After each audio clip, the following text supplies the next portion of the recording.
was my major until I. It is 7 o'clock. I will call the meeting to order, and we have everyone here. Just a reminder, we do have our remote settings. It's allowing people to come in remotely, but we do have some rules and guidance around using the chat function. If you are able to communicate, we ask that you be recognized and speak in person if possible. You can use the chat if you're not able to, but really it's not for side conversation. So I wanted to make sure that people were aware of that. And currently the rules are that if we do not have a unanimous vote, that we have to do a roll call vote. So we'll just remind ourselves to do that. Any questions before we get started? Councilor Booton?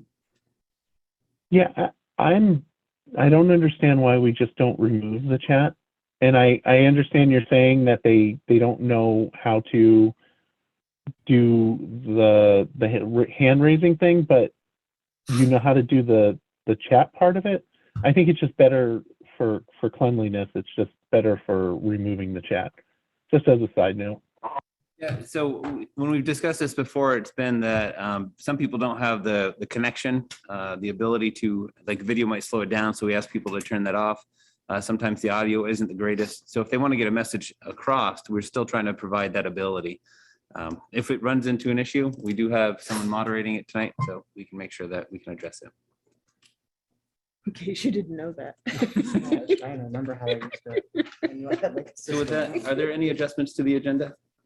Yes, I will ask for an executive session to discuss property acquisition and labor negotiations. Okay. Shouldn't be too long. I would like to add the local options tax as a conversation point. Okay, and we'll bring that up as part of the 9B for the Warren 715 public hearing on those. Okay. Okay. Are there any other items? Hearing and seeing none, I'll look for a motion to approve the consent agenda. So moved. Second. Okay, any discussion? I just want to, we've got 3 licenses to include, a food establishment license for Mulligan's, an entertainment license for Mulligan's, and a food takeout license for Capo Divino in the Wall Street complex. So those are all included. Okay, that's fine with the mover and the seconder. Okay, any further discussion? Hearing none, all those in favor, please signify by saying aye. Aye. And opposed, nay. Thank you very much. Moving on to the city clerk and treasurer report. Carol? Few things. Of course, yesterday was the deadline for nominating petitions. And I emailed out last night the list of the final names that'll be on the ballot. After tonight, after council approves the warning tonight, I will post on the city website the warning and the ballot names. And they will also be sent to the printer to begin laying out they've already started laying out, but to complete laying out the ballot so we can have it ready by the February 9th deadline. We continue to get lots of requests for absentee ballots. We're somewhere between 300 and 400. And most people are requesting for the whole year, which is great. Gives us a leg up on the other elections we've got scheduled this year. And property taxes, the 3rd quarter is due by February 15th. So we're already getting collections in because that's only, little over 2 weeks away. So we're getting payments in. And last reminder that dog licenses are on sale, available in the clerk's office, and that all dogs are due to be licensed by the 1st of April. I think that's it. Any questions for the clerk or treasurer? Hearing and seeing none, moving on for liquor control Nothing. and straight on to the city manager's report. Yes, and I have nothing to add to my written report. Okay. Any questions for the city manager? Councilor Hemrick? Thank you, Mayor. What's the status of the assessor search? Has there been any progress or? No, when I have I'm going to reach out, probably not this week, but next week to pursue another initiative. But it's disheartening, it's frustrating. It's what keeps me up at night. Do you know, I noticed that Montpelier was advertising, so they haven't had any luck either. I've been talking with Bill. In fact, Yeah. that's what I'm referring to. I'm going to be talking with Bill next week. I don't want to get too far ahead of myself, but he thought he had one internally that was going to groom, and the candidate thought about it and decided no. Yeah. So his assessor is going to stay on a little bit longer, but Yeah. His assessor, he had wanted to retire by now. So as I chatted with other town managers who were in the search, it's just it's almost feels like a dying art. Yeah, it does seem like it's few and far between, not just in Washington County and Chittenden County as well. I'm just frustrated by such a passage of time with no response. I was euphoric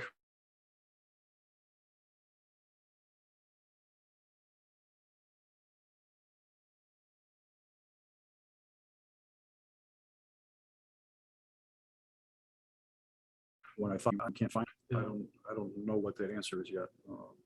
But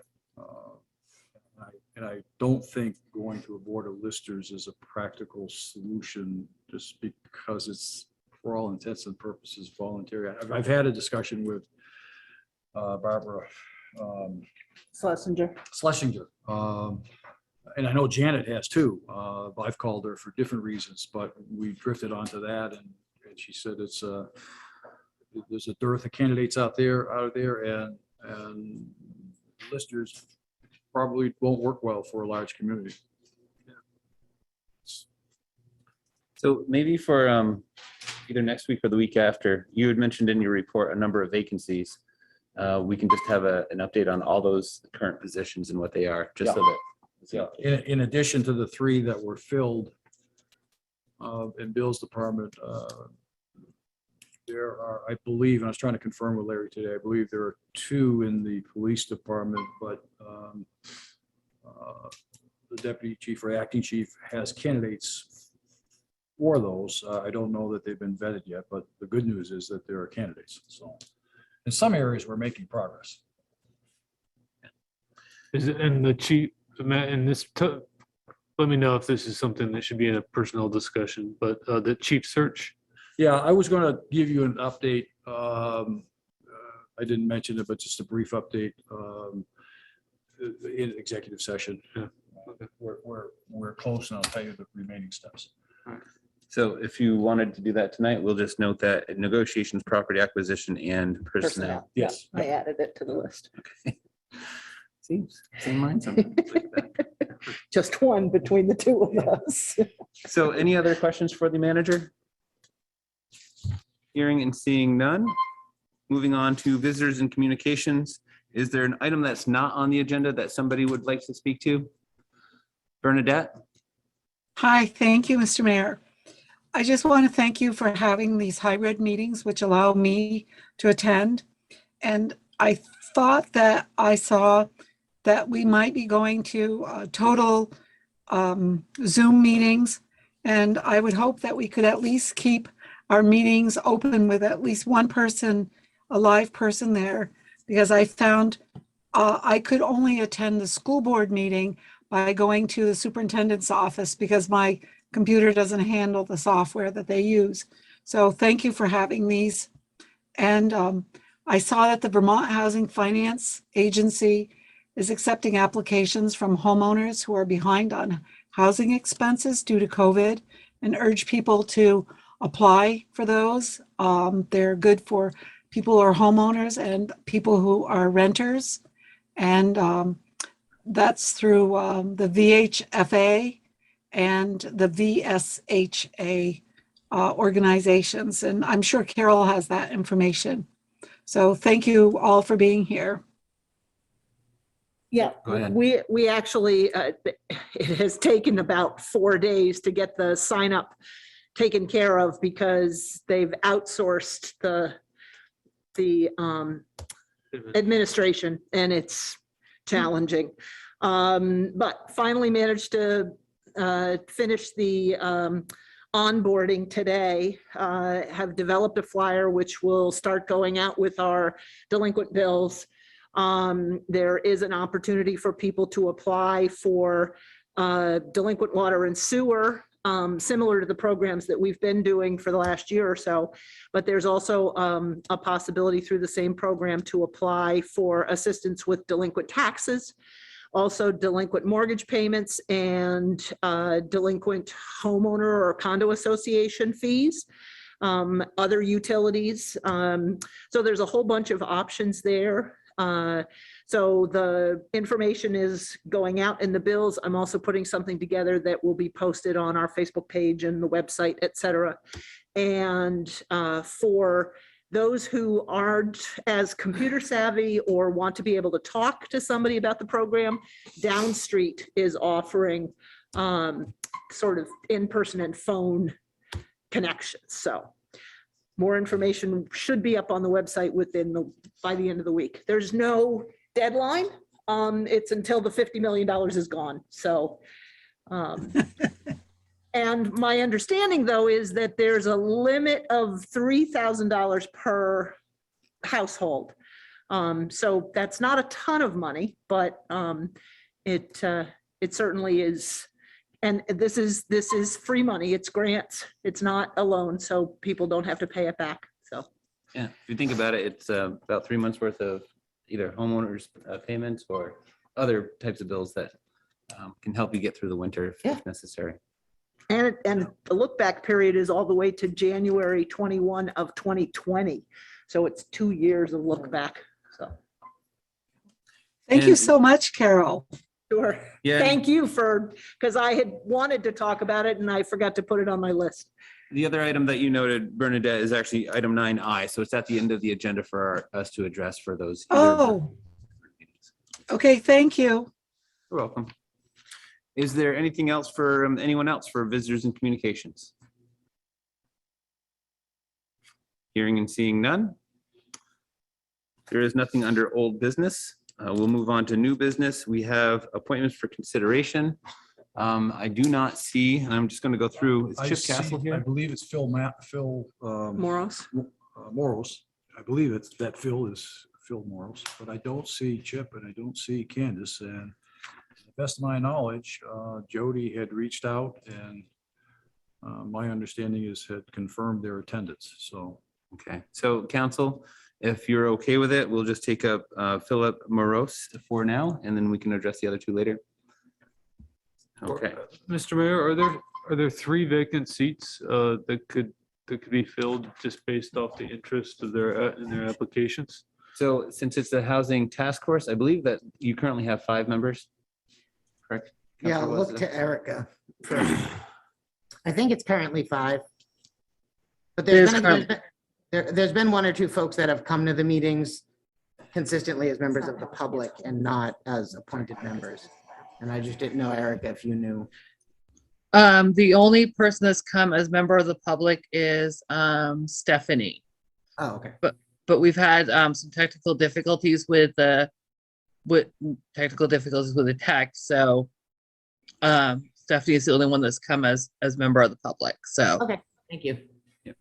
And thank you for the clerk for correcting me. It's homelessness task force, not housing.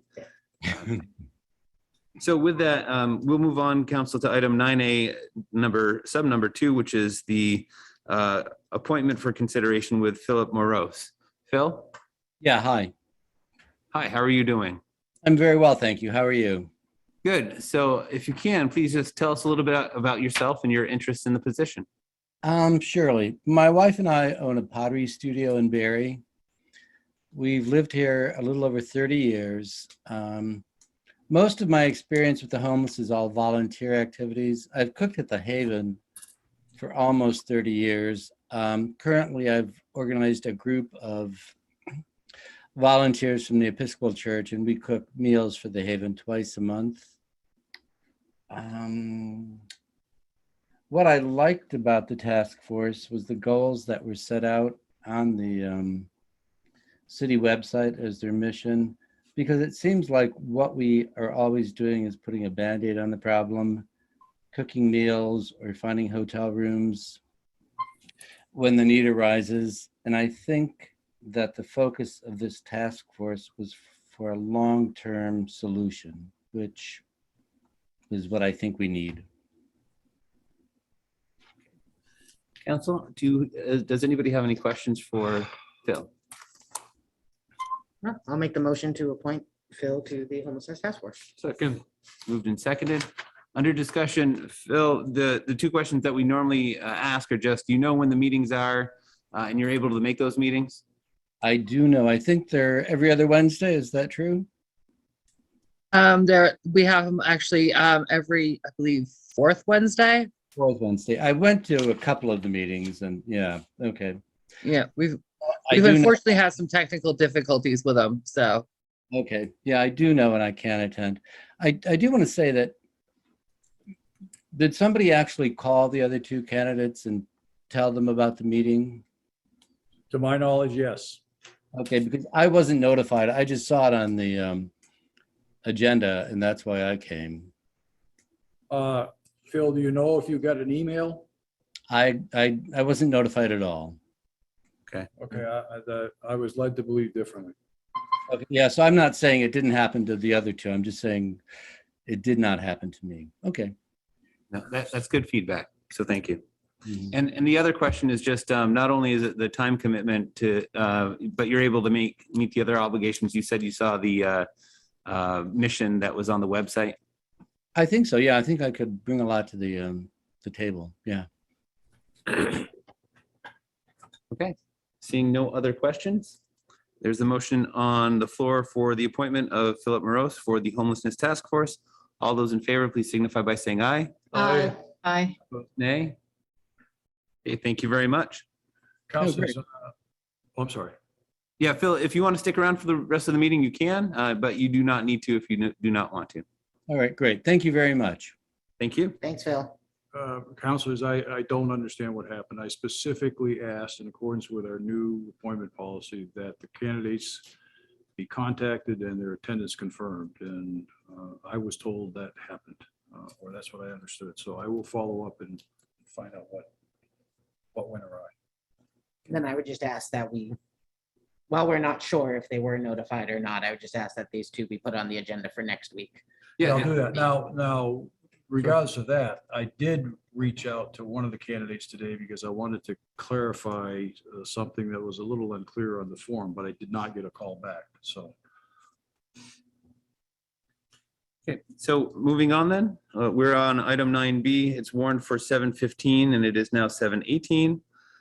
This is the first public hearing for the proposed charter changes, and it does have the clerk's name next to it. So Carol, if you want to.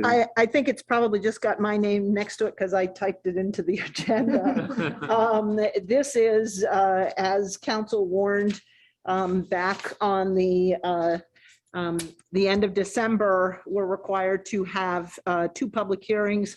The first one is required to be at least 30 days before town meeting. So that's why it's happening today. There will be another one next week. However, this is the last opportunity to make any changes. Council did approve the 5 articles the 5 articles that were approved last week are included on the warning that we'll be discussing later this evening.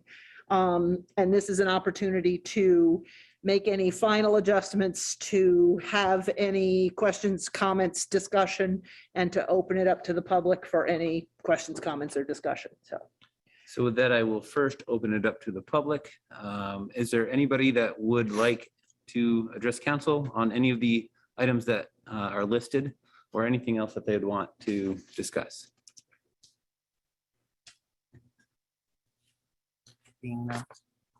Okay. Seeing and hearing none, I will turn this back over for council for discussion, and I'll take it in 2 parts. One is the items that were previously approved, and then to see if there's anything else that wants to be up for discussion. So does anybody have any changes for the items that were previously approved by council? Counselor Hammer? Yeah, I have one item under the capital budget and program. I know we had talked about having that be a 10-year plan.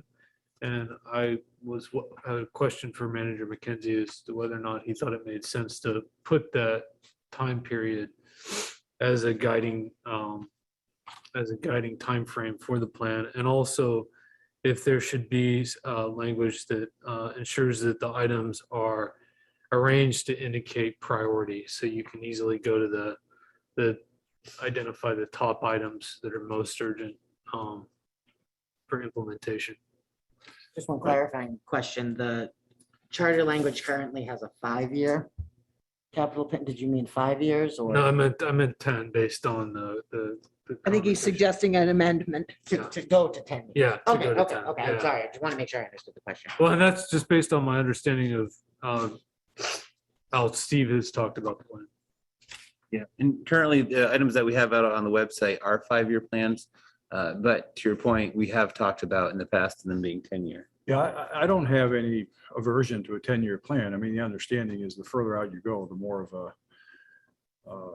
of a guesstimate it is. Of course, part of the planning is there are a substantial amount of items which are cyclical and predictable.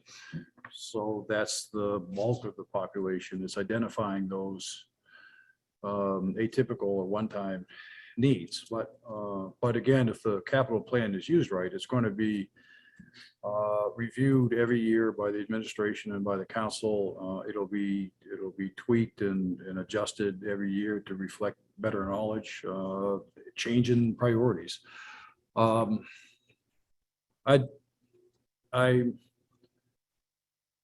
not adverse to the capital plan attempting to identify priorities, but there's a part of me that says that everything on the plan is a priority. It's so if I had my druthers, I wouldn't have that written into charter or ordinance or whatever, that priorities get established. The fact of the matter is, I think anybody who's managing that plan is going to be managing it to attack priorities. But as I said before, something that's lower on the totem pole and might not be a priority may come up for funding if we see a grant opportunity or whatever, and we can get that accomplished for 50 cents on the dollar or 25 cents on the dollar. In the past, I've always moved to take advantage of grant funding when we could, so that could change. That could change what is a priority at any given time. So the only thing I'd add is, since this is enabling language within the charter, we could establish more detail at a later time, or, Yes. or council could for a policy. And at that point, some of those details could be worked out. I think what will happen is as we get a core capital improvements plan, it will, as it gets reviewed every year, it will be tweaked every year, it'll be refined every year. Right, I withdraw my suggestion. But with that 5-year or 10-year, Based on what Steve said, 5 years is fine. okay, any other discussion on the current items? Okay, hearing and seeing none. Councilor Chambel, you had mentioned bringing back up the local options. Well, I only bring it up because reading your missive, Steve. Yeah. The idea of giving the voters the opportunity to choose, I think, is important.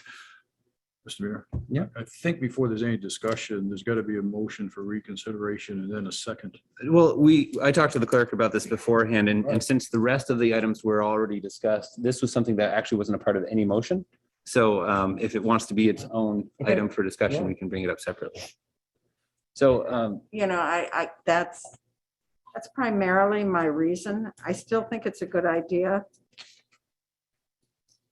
You may have some good points in saying that we'd like to believe that the voters can separate a good budget from an item that they do not. I'm more than happy to speak to at least for the public's consideration to the email that I sent. I mean, not. If you could just speak up a little, Steve, sorry. I know. I'm more than happy to speak to some of the points that I made in the email, if the council wishes, or I'll proceed as. If nobody objects, go for it. Yeah, okay, so for the members of the public, I had sent an email to the counselors asking or strongly recommending that the decision, whether formal or implied last week, not to put the local option tax on the town meeting day ballot was I felt that was a mistake. And I feel it's a mistake for a number of reasons. I know there's some concerns by Councilor Hemrick that we don't have a very formal capital improvements plan available for the public to see what the money would go for. But I think that we have a very formal and approved, council approved capital equipment plan that shows, at least for the next 4 years, we have spending of anywhere from $500,000 to $1 million each year. And we just don't have the revenue to fund those capital, just the capital equipment needs, not the infrastructure or anything else. And we do have on the website some very informal preliminary infrastructure plans which show unquestionably multi-million-dollar needs going forward. I don't think that it's necessary for somebody to have a extremely structured capital improvement plan to understand that we have the financial need, and the money is not going to be spent capriciously or whatever. Any dollars raised through a capital improvements plan have to be approved by the expenditures have to be approved by council. Some folks have said, well, what happens if the voters defeat it? Well, this council can't make commitments for future councilors. The need is not going to go away. If it doesn't get approved, whether this year or some other time, the need for that revenue is not going to go away, and it's prohibitively impossible to put it on the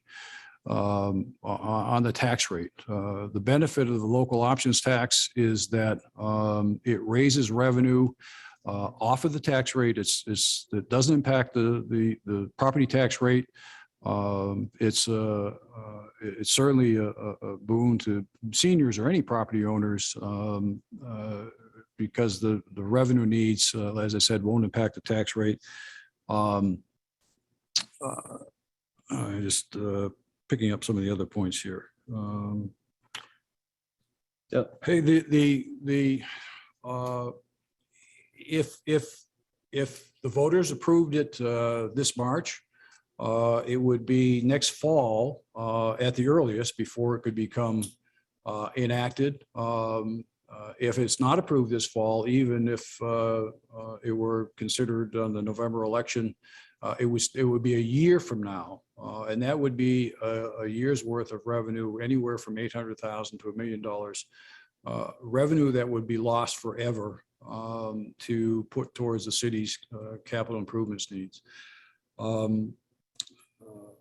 had another point or two and it just slipped my mind. Sure. So just to discuss it a little bit too, talking about our use of ARPA funds, when we're talking about our infrastructure needs, we did put a certain amount from our surplus toward capital improvement. We also looked at ARPA funds for that amount. So speaking to what the manager just mentioned about, we wouldn't be collecting over the next year. That's what we would have for filling this next year's worth of gap. But future years, there's nothing, and ARPA is going to go away. So, you know, those are one-time funds. So are the surplus funds. So if we are to look for that revenue source, I believe this is the opportunity that we're going to have. The other point I want to make is right now we're looking at that 1.61% increase in our general fund budget. I don't think next year is going to be that low. I mean, honestly, looking ahead, we know prices of wages are going up. We know that cost of living is going up. We can't maintain the level that we have over the past 3 years, which has been under 3% each budget year. So if we are kicking that can down the road, really, I think you're going to have a harder time next year doing it. Unless I know there's a bill in the House that is trying to give the authorization to councils But at the same point, if you don't have the voter buy-in for it, you're going to be in the same position you are right now, hearing from people that aren't supportive. Yeah, one of the other points I wanted, you just spoke to one of them. I know there was a thinking on part of some of the counselors that this might not be the best time, that maybe a year from now may be the best time. I think the reality is it's a tax. Everybody has an adverse reaction to a tax. I don't think the opportunity or the environment gets better as you go down the road. And quite frankly, I think I could argue that the opportunity is good now. The budget request that we have is 1.5% for all intents and purposes, the lowest we've had in quite some time.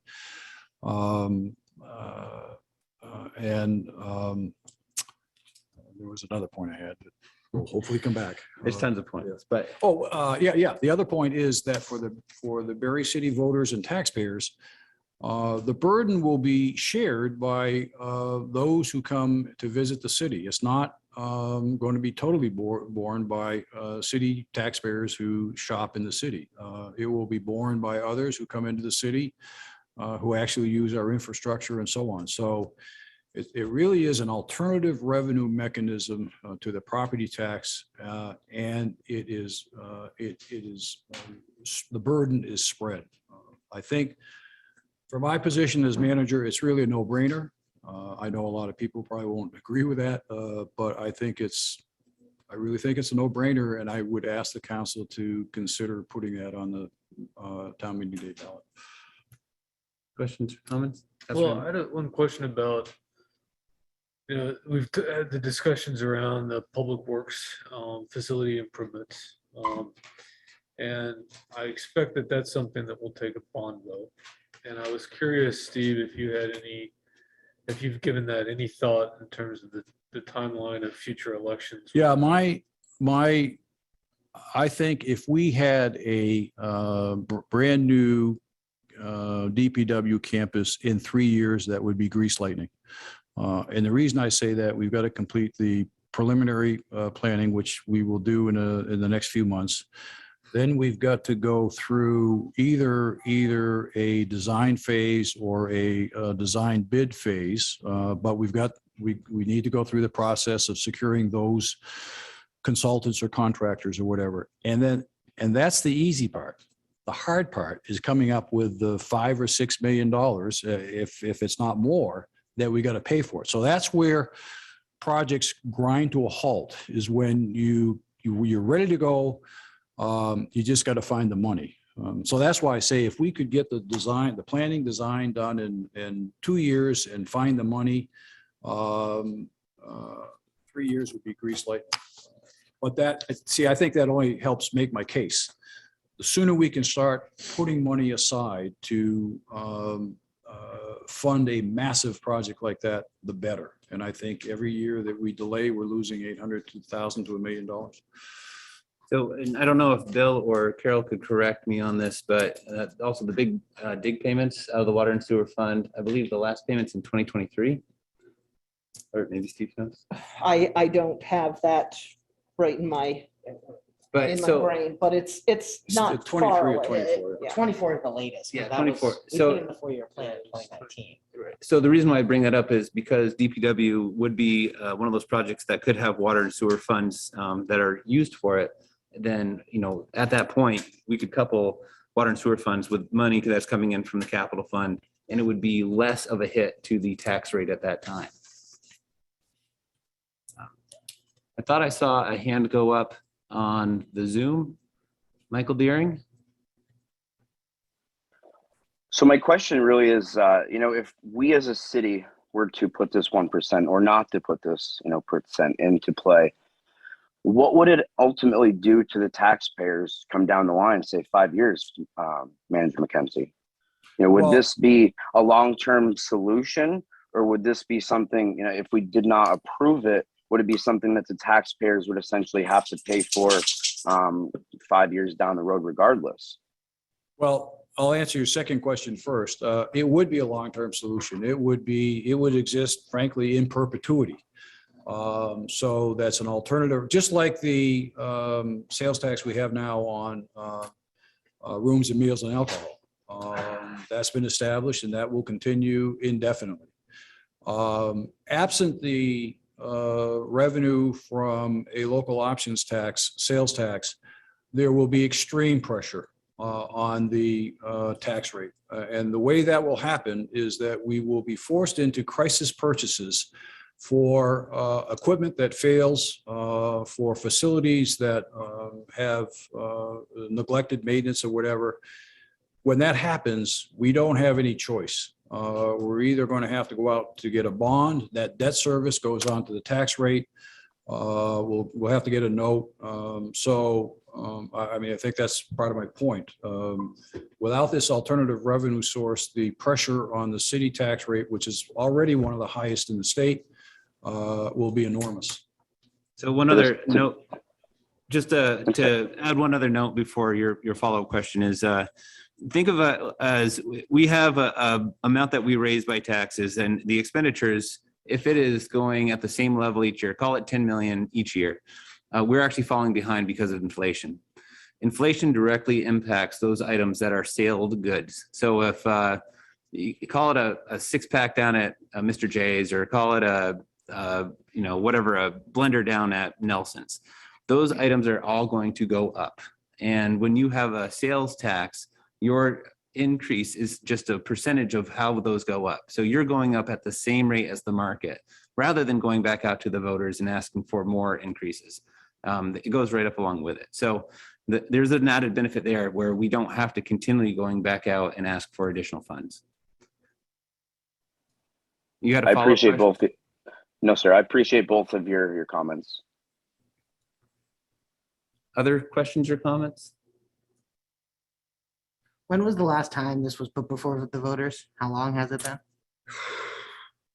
I think 18, 2018 was when the sales tax was, 17 then, because 18 was when First the revenue rooms, year? meals and alcohol was Okay. passed. So, And 17 so is when it was 17, pulled. yeah. And was it Well, the case? actually, Councillor Hemrick and then Councillor Booton. And was it the case that the voter approved ballot item at that time, for streets, sidewalks, and equipment was higher than it is today? yes, it was around 800,000. Really, at the time, it was that we were looking for one to offset the other. So the budget passed, but since the local options did not, that amount of money was basically removed from our overall tax rate. Or the taxes in Barre would be even higher. Strategic move, if you will, that was an effort to make the sales tax more palatable, but the revenues raised from the sales tax were probably half of what was anticipated. From rooms and meals. Yeah, I'm sorry. Yeah. I'm sorry. Rooms and meals. In hindsight, that probably wasn't the best move, but regardless, that's what happened. Councillor Booton?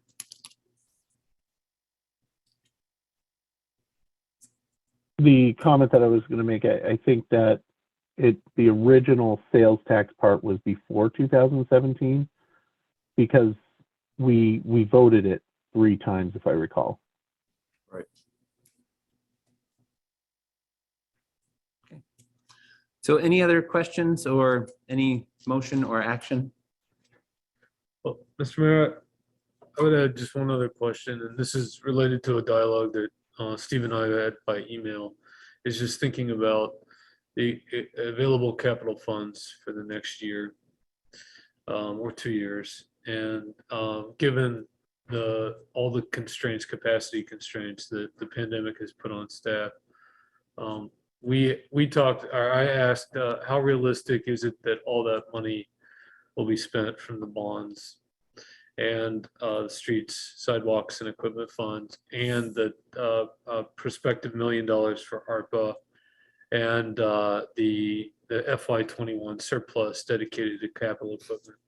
And it sounds like, Steve, correct me if I'm wrong, but you feel like you could get a good deal out the door in calendar year FY22 to the tune of I 2.2 think about 2.2, about 2/3 of the remaining 3.3 million. for the bond funding and move everything else except the ARPA.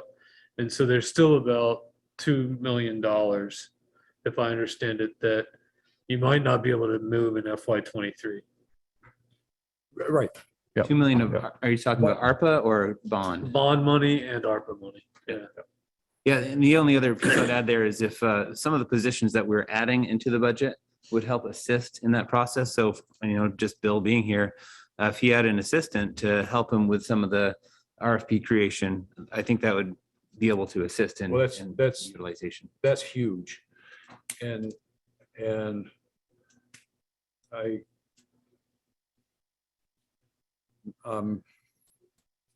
not quite sure what your point in that question is, Counselor, but what I would say is regardless of how fast we can get the current monies spent, and we're trying to get that spent. But as I said earlier, a lot of that depends on hiring consultants, getting plans, getting out bids.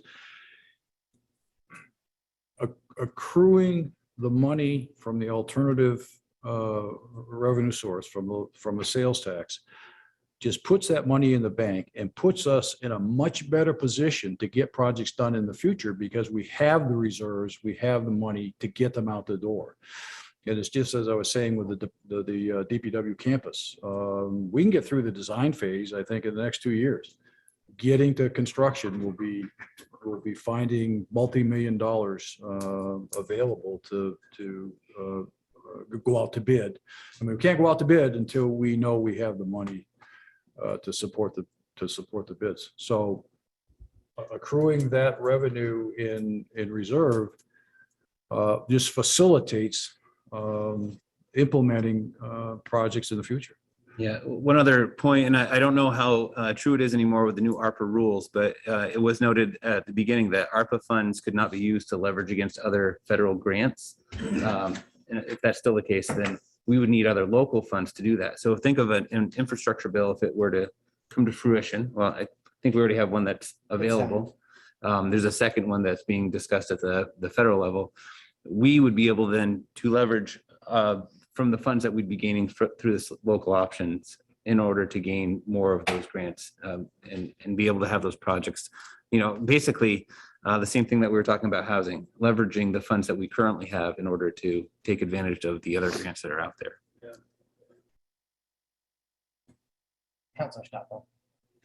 Go ahead, Councilor Stockwell. Sam? Looks like she's frozen.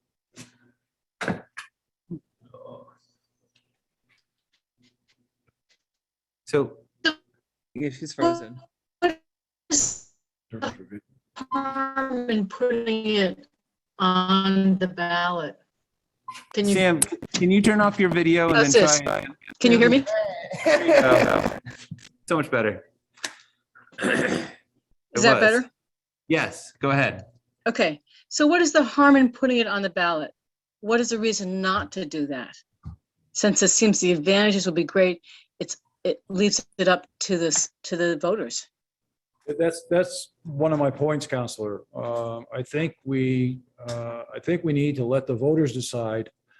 I think we or I as manager have to make the case. But and without trying to be cavalier or dismissive, I really do think it's a no-brainer. And with an opportunity to explain to the voters, I would hope that they would see the merits of authorizing that. Particularly in a year when the increase in the general fund budget is as modest as it's ever been. So yeah, just to follow up on that one, if we were asking for a 3 or 4% increase, I probably would, say, yeah, it'd be risky because you might have that budget fail along with it. I think Councilor Wozniak had noted this in the last discussion, but when we're down at 1.6, and I don't know if the numbers are comparable. In Montpelier, they're doing a 6.8% increase. I don't know if that's on the tax rate or on their expenses. That's their tax rate. So it's 9% on their budget. 9%. And so we're looking at a 1.6 versus their 6.8, just for apples to apples comparison. And I don't think that even includes their bonds. No. The bonds would hit in a future year. So they would be even seeing 2 years of large increases. So, just to put it in perspective, what's going on in the, neighboring communities. Councilor Shambell? Along the line of Counselor Stockwell's question about putting it on the ballot, why not? Can it be put on can we put it on as a separate item so that it's not It is. tied in It would with be a the separate. others? It's its own article. It's its own article. Yeah. It would be its own article. Well, I'll make a motion that we put it on the ballot. Is there a second?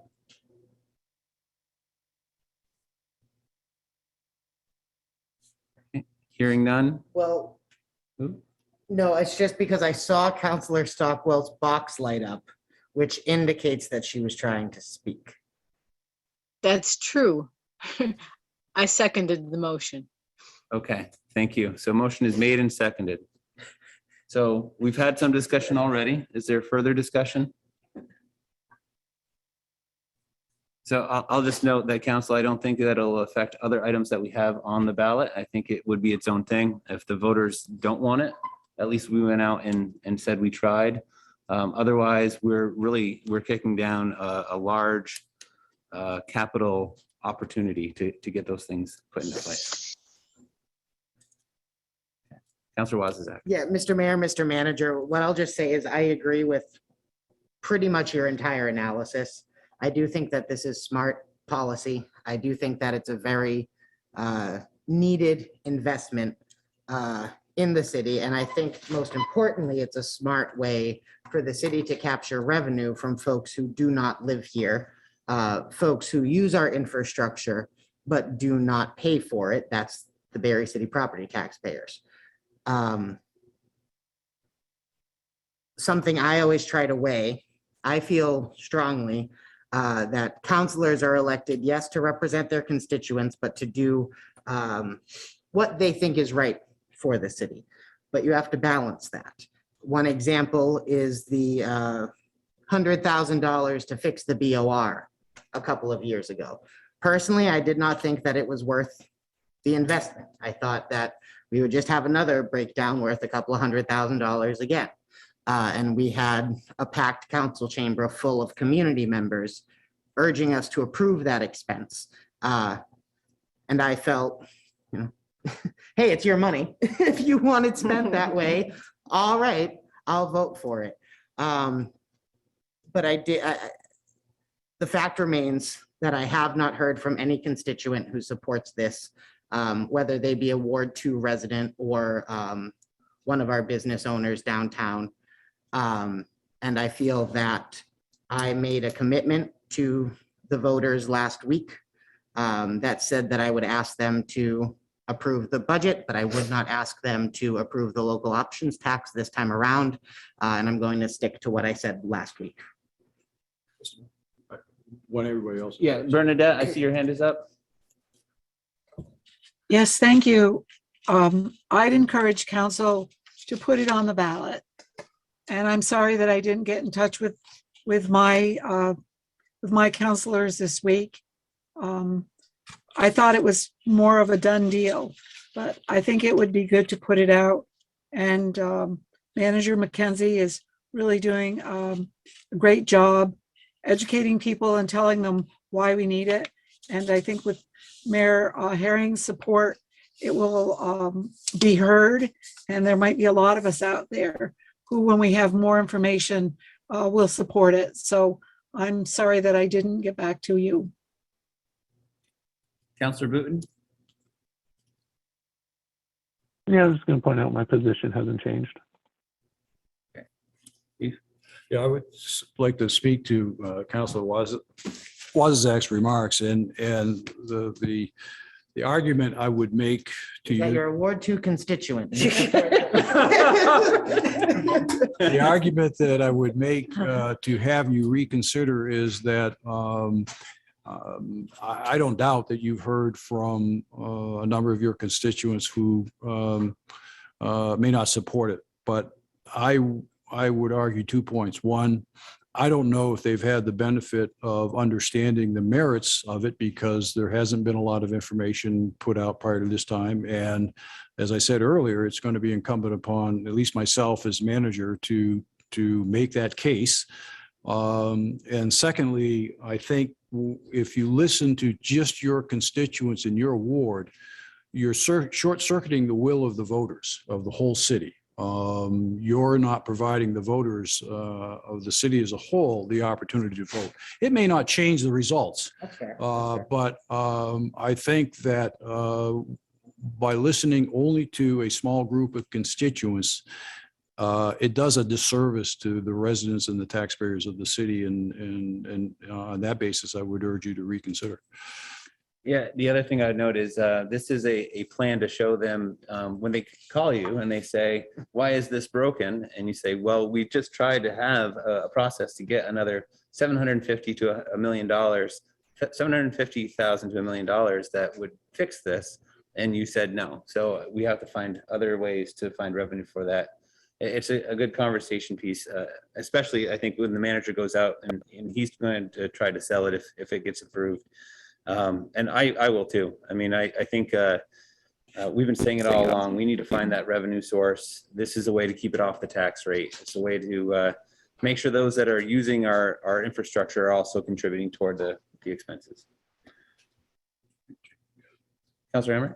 Yeah, I absolutely don't argue with the need for additional capital funding, and looking at the big picture of the city's financials. I mean, it's clear to me that there have been some previous city councils that have been kicking the can down the road for a long time, and that's not something new. And it's why at the beginning of my race 2 years ago, I ran on capital improvement, planning and budgeting, had statements about it. I've hammered on it for 2 years. And the reason I did that is because I know good process leads to good product. And when you go to the voters for a question, you got to be prepared to have a lot of answers. And I think a capital improvement plan and budget that shows a five-year spending plan has priorities. Can explain to the voters, this is exactly what you're going to get. This is how we're going to do it. This is the due diligence we've done to make sure that these cost estimates are realistic, that we have that flow. That's just not in place right now. And I think there is a potential cost to asking a question and being continually turned down. It's like, maybe asking somebody to marry you and they continue to say no and you keep going back. And you might want to change your strategy up a little bit, right? And so I'm not a yes on this right now. I want to see the capital plan and capital improvement plan, the program and budget finished and ready, and a case can be made.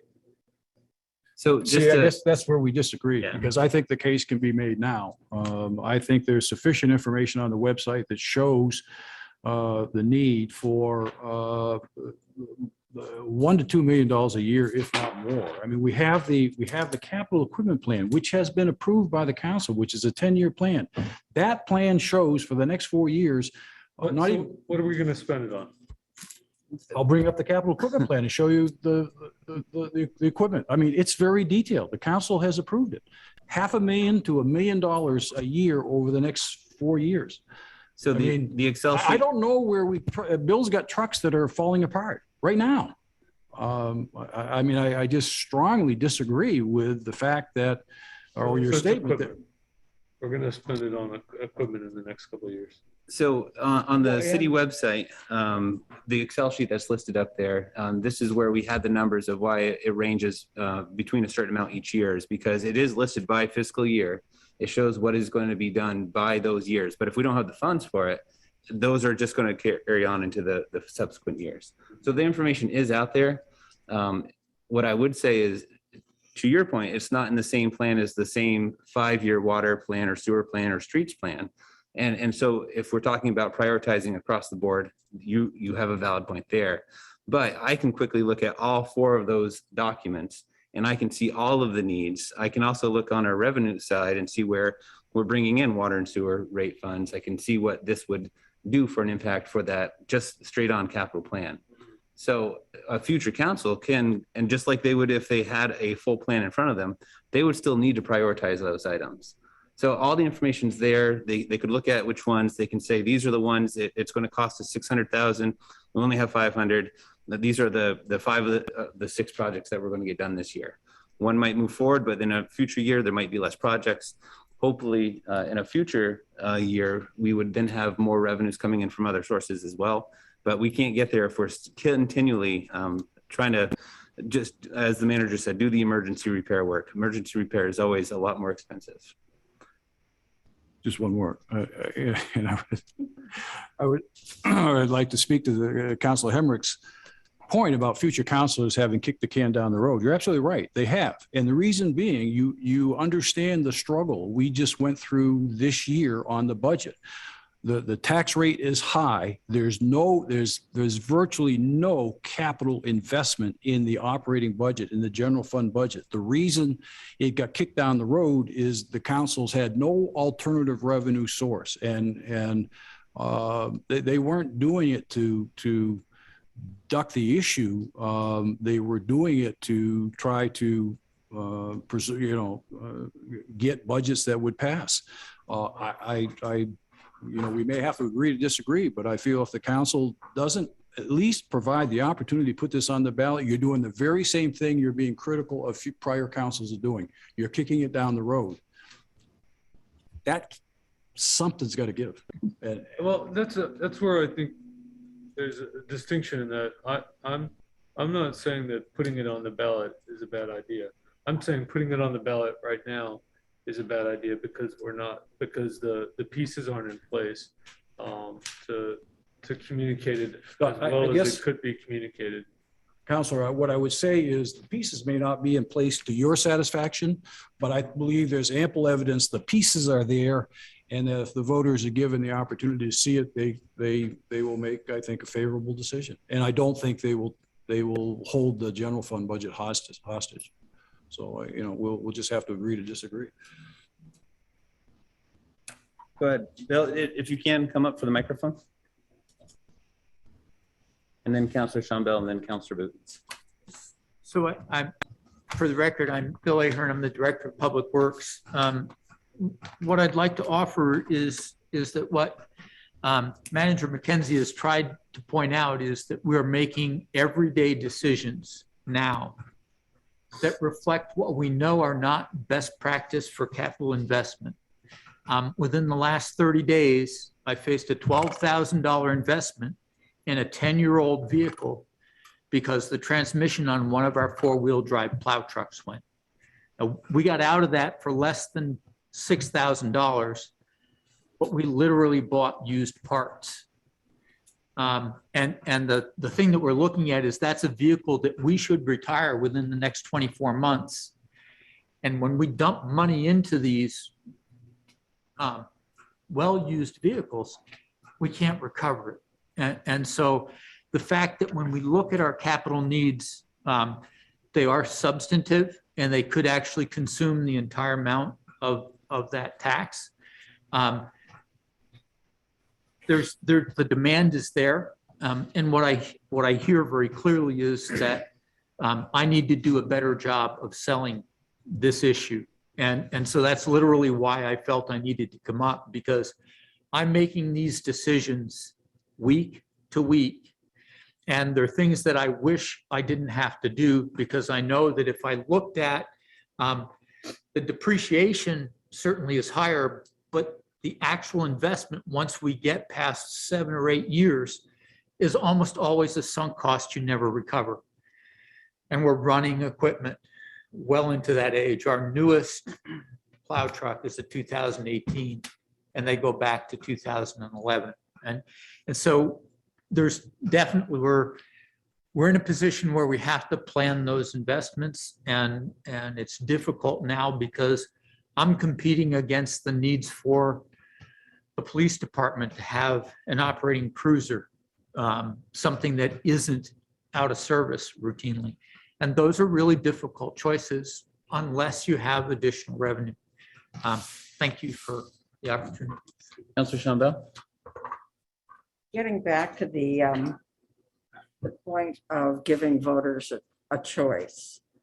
I think by precluding that choice, we are in some ways being closed-minded and underestimating their decision power and taking it away from them. For that reason alone, that's why I'd like to see it on the ballot, because they do get to choose. And maybe it will resonate differently with them. Maybe not. But we won't know until we try. No. Councilor Booton? Yeah, I was just trying to find that that spreadsheet because I remember seeing that spreadsheet and it was pretty large. So that we have that there, and I'm not defending. I'm defending Steve. It is there. I can't find it in the emails right now. And I'm sure that if we asked Bill to go downstairs, he could probably go grab it and bring it up. Counselor, it should be on the website. To my knowledge, it's on the website. It is on the That's website. very but possible. I can look for that too. It's in the scroll. Councilor Emmerich? To Councilor Shambell's point, I think the voters, I think she makes a good point. And I think you make a good point, Councilor Shambell, about giving the voters an opportunity to have a say. But there's only so many opportunities and that you can ask this question, and only with so much frequency. And I almost think that there could be a case to make to bring this at a November ballot, then a town meeting day ballot when there's been a lot of lead time, a lot of time to communicate and explain, not just 30 days. I think this is to me, this is a 6 months communications project. And on a November election, we're going to have much higher voter participation. More voters would be able to, would tend to participate and get a say in a decision like this. And I think, if it were to go on the town meeting day ballot and go down, there's an opportunity cost there. So. Any other? Point of order. Ellen Sivrett was trying to raise her hand earlier physically and was unable to get the function to work. But she states, after hearing this explanation, I would support this local tax and would like to see it on the ballot. Ellen is a Ward 2 constituent. I hate that. And yeah, I'm out of answers for Steve is what I am, I'm out of answers for Steve. So I will vote yes to put this on the ballot. And I think that the best point you made there, Steve, that I hadn't really thought of was that just because this is a citywide, this affects the entire city. This is a citywide tax. Half of downtown is not in Ward 2. So I'll be a yes. I'll go yes. Is there any other questions or comments? Is there anything else in the chat? I see 2 up there, but that might. Michael was trying to help Ellen. Okay. Find the thing. Okay.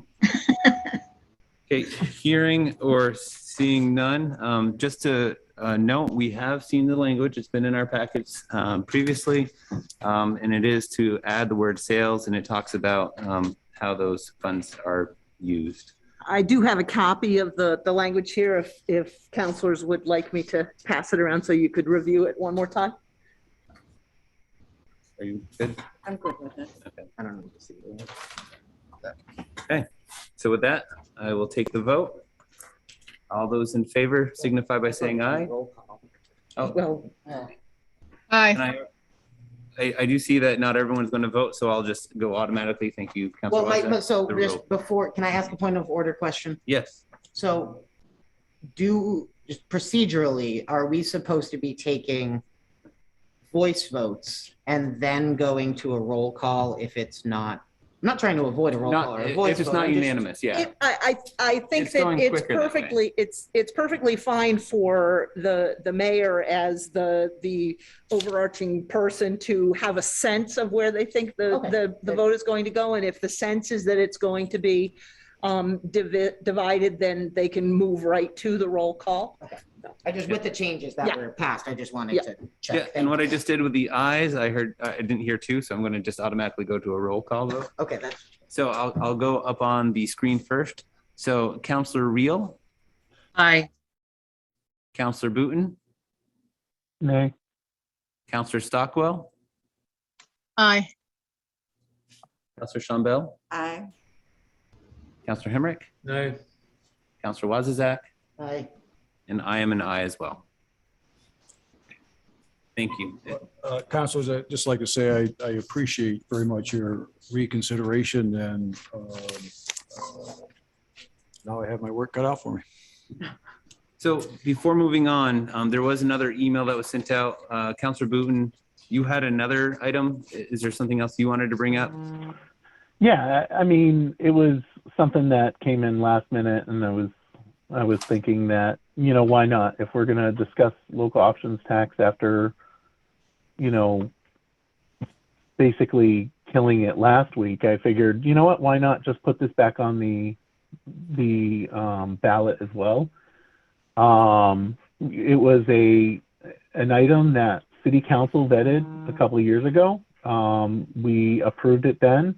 The city approved it as well. It went to the state legislature, and like everything that goes there that we want, they kill it. So, or in this particular case, they kind of gutted it. If council doesn't want to put it on there, we haven't had any conversation about it from the city council. So I'm not like going to fall on my sword for it.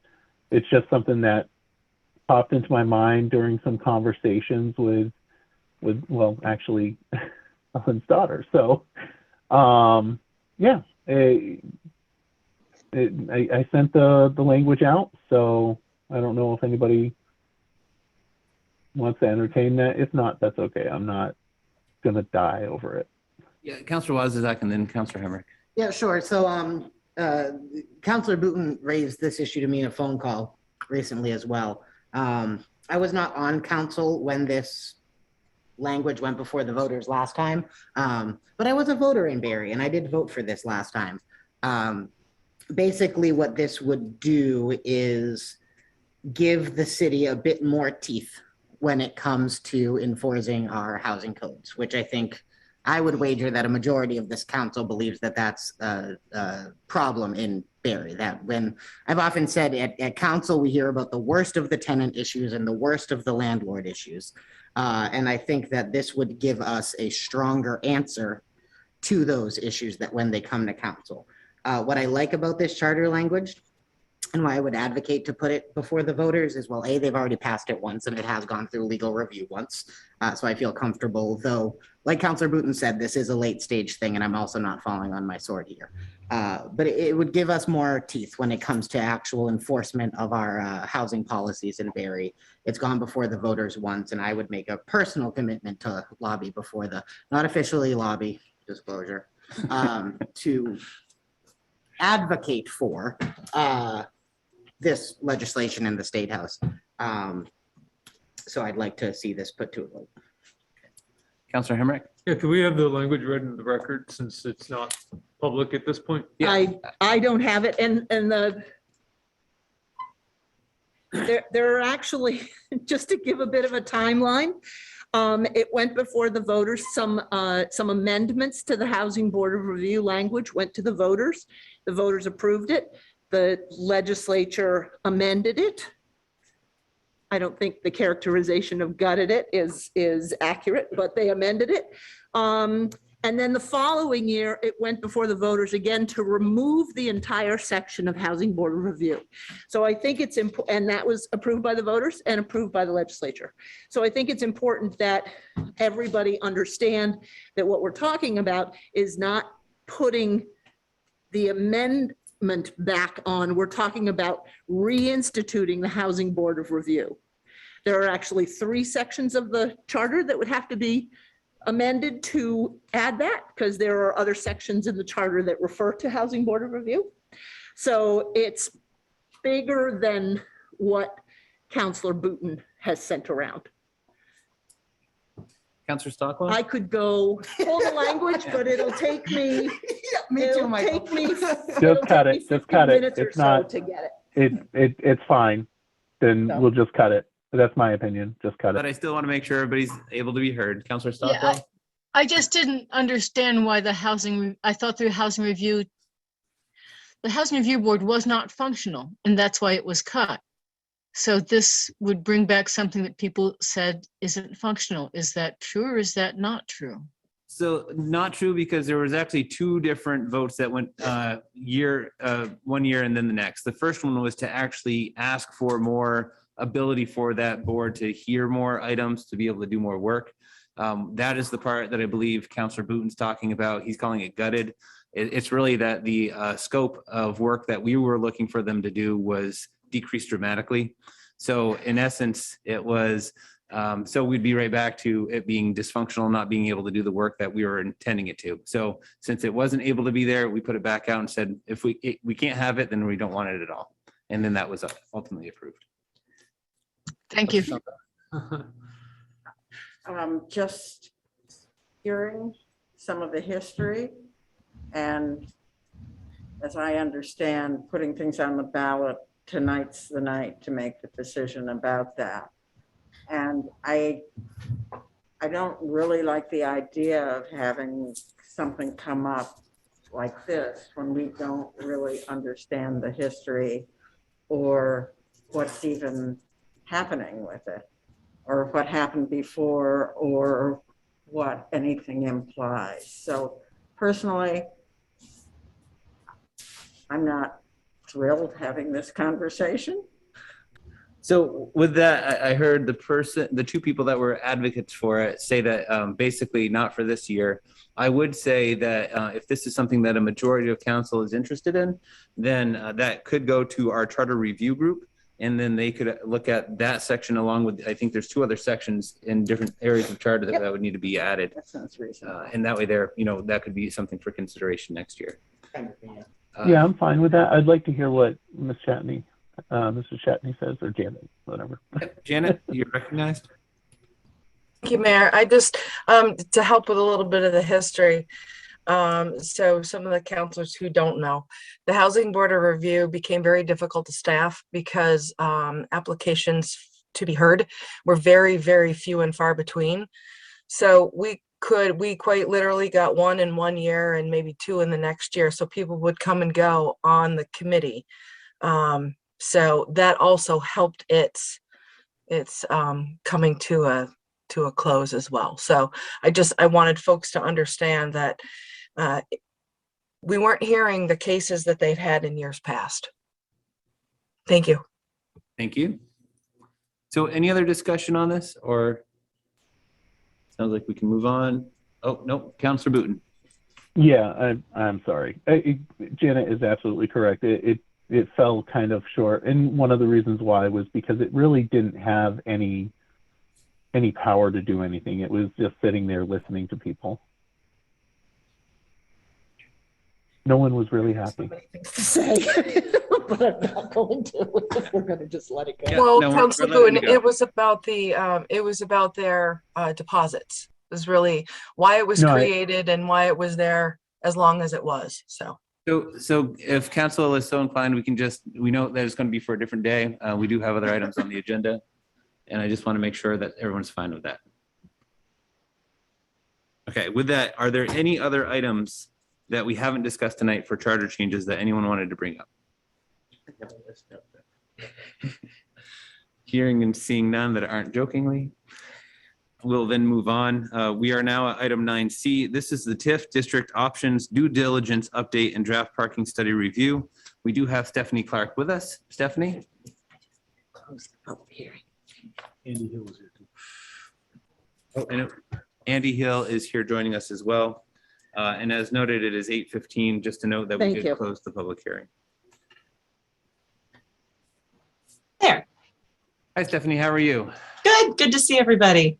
We're here to talk about the TIF district evaluation work we've been doing and the economic development progress, and mostly here to talk with Andy from Desmond, who provided the draft parking analysis that you should have received by now. My update is short. I met with you in executive session. It feels like not that long ago, but I want to say it might have been a month ago. And we are basically continuing to do our due diligence in town, in downtown, to evaluate some possible property opportunities. And those continue to be, I would say, what we like to discuss in executive session, because those have to do with private property negotiations. So we continue to make progress, but we're happy to report that we have made some progress, and we're looking forward to incorporating this parking analysis in and weaving it into our approach and our strategy as we try to make use of the TIF district while we still have it, while we still have time to incur debt. So that's the short and sweet, and I'm happy to just turn it over. Andy, I don't know if you want to say a few words about the study, and then we can open up to Q&A. Would that work for you, Mayor? That works great. Go ahead, Andy. Oh, and you're muted. Nope. No.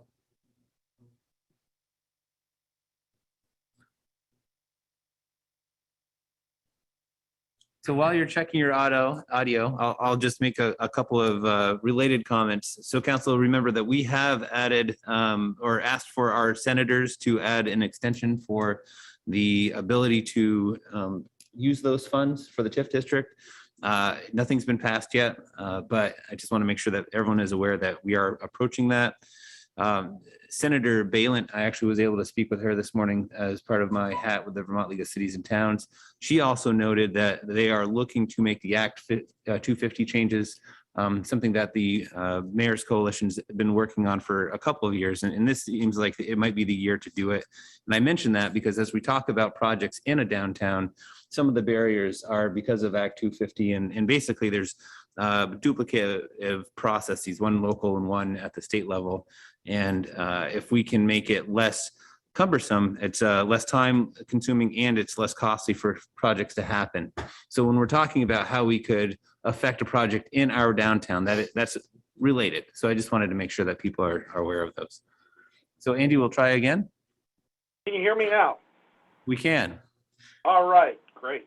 Yeah, I didn't know how you wanted this evening to go. If you want to go over the analysis, I prepared a PowerPoint and I can walk you folks through it.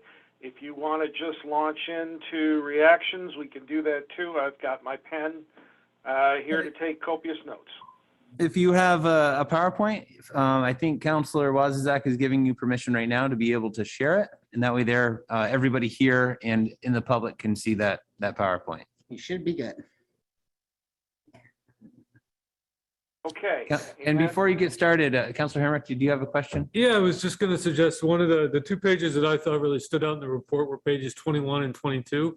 And I suspect your presentation will emphasize those, but if not, it'd be great to get an overview of that content.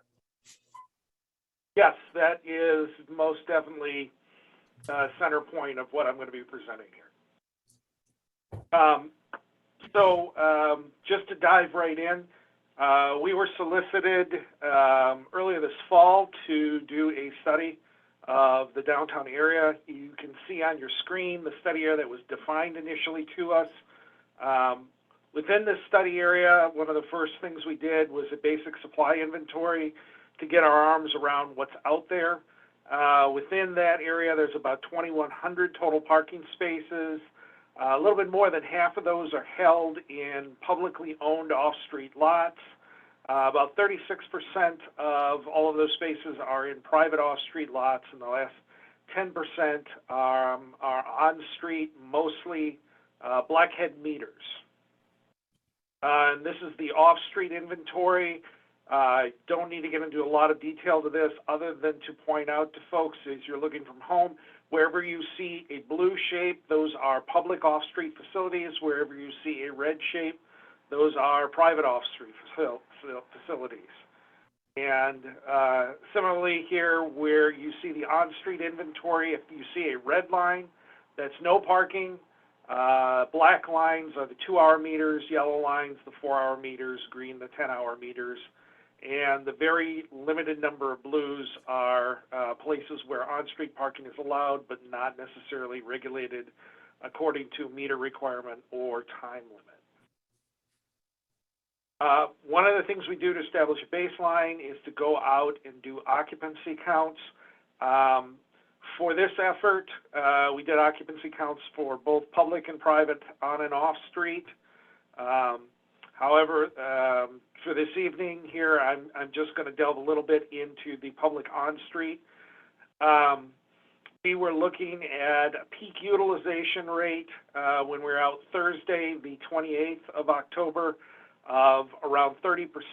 As it is pointed out to me, if you back out the ice arena and the parking around the Barre City Auditorium, that is a little bit less than 400 parking spaces here, and that does push up the utilization rate about 14 points. So if you were to back those two supply out of there, your utilization rate would be around 43%.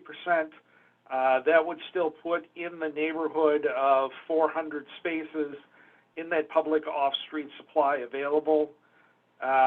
Similar results for the Friday counts. We actually didn't see the same acuity of demand. There were a number of facilities that we noted, and you'll see them in the 4 p.m. slot, where the number of vehicles that parked exceeded the effective parking supply. Within the parking industry, we use effective parking supply to adjust the physical inventory to reflect inefficiencies of use. And these are very easy to describe. Right now, with the accumulated snowfall that we've got, invariably some of that gets pushed up into the corner of surface lots, and you end up losing a certain amount of capacity in that lot for that snow storage.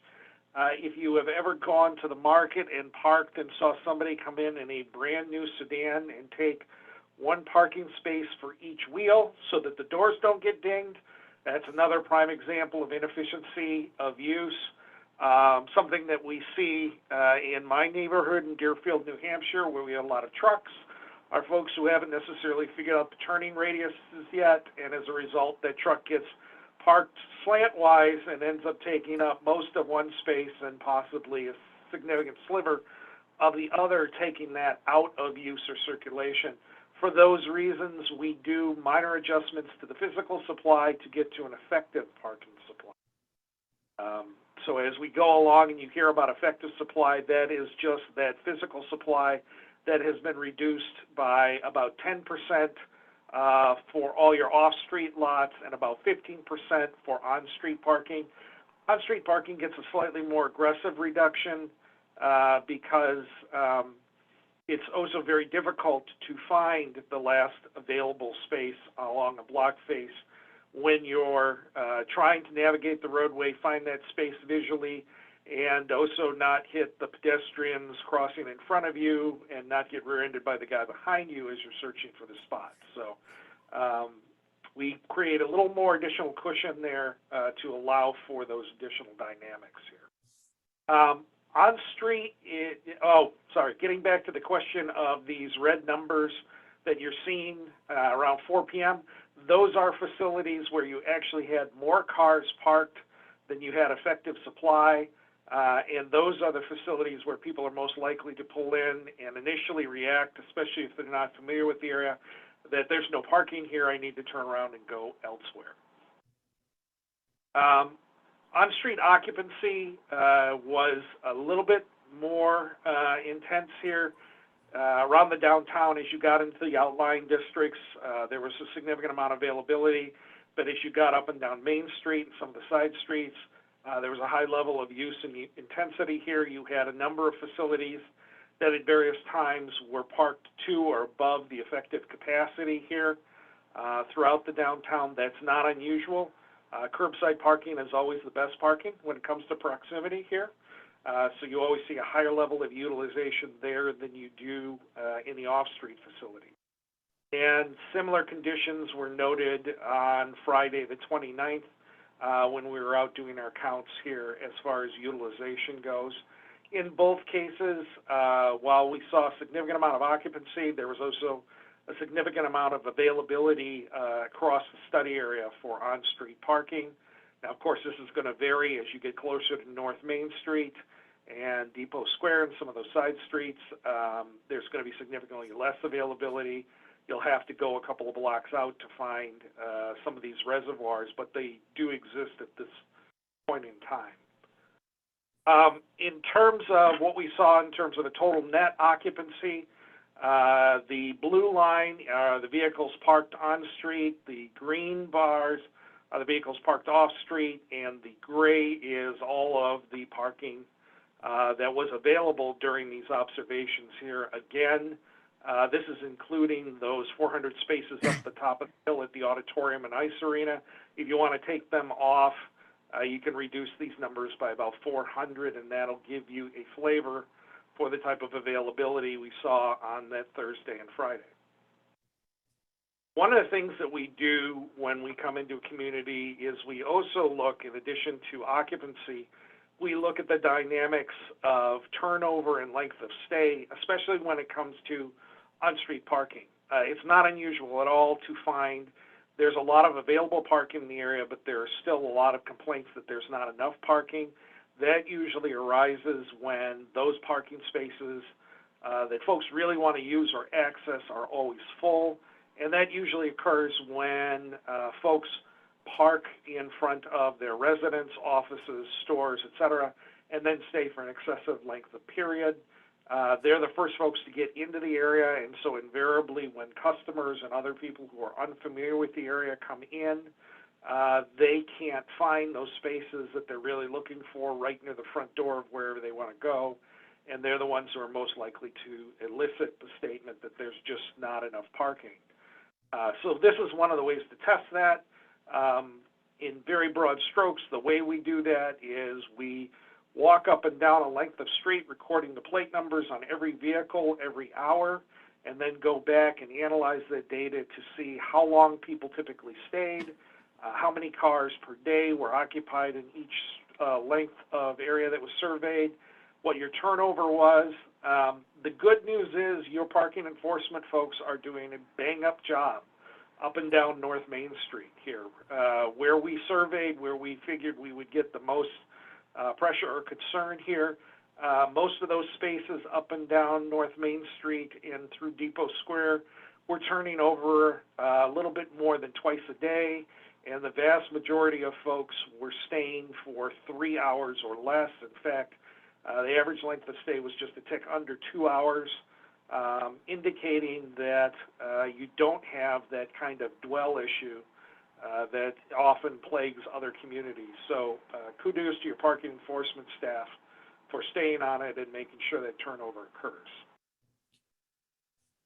Once we've established the baseline, the next thing we need to do is go through and develop a parking demand model that we can use to project what your needs will be in the future. This involves going through and defining what the existing land uses are, how the buildings are occupied within the study area as you're doing the survey, and then building a model reflective of those land uses using a technique the Urban Land Institute refers to as shared parking methodology. Without getting too long-winded, this is basically a methodology that is based on observations, empirical observations of existing land uses to develop numerical measures of how parking behaves with different land uses that can then be applied to future land uses to project in fairly accurate and real-life terms what parking will be needed as you build or change use in an area going forward. The shared parking methodology developed by ULI is based on hundreds and thousands of empirical studies done from all over the country.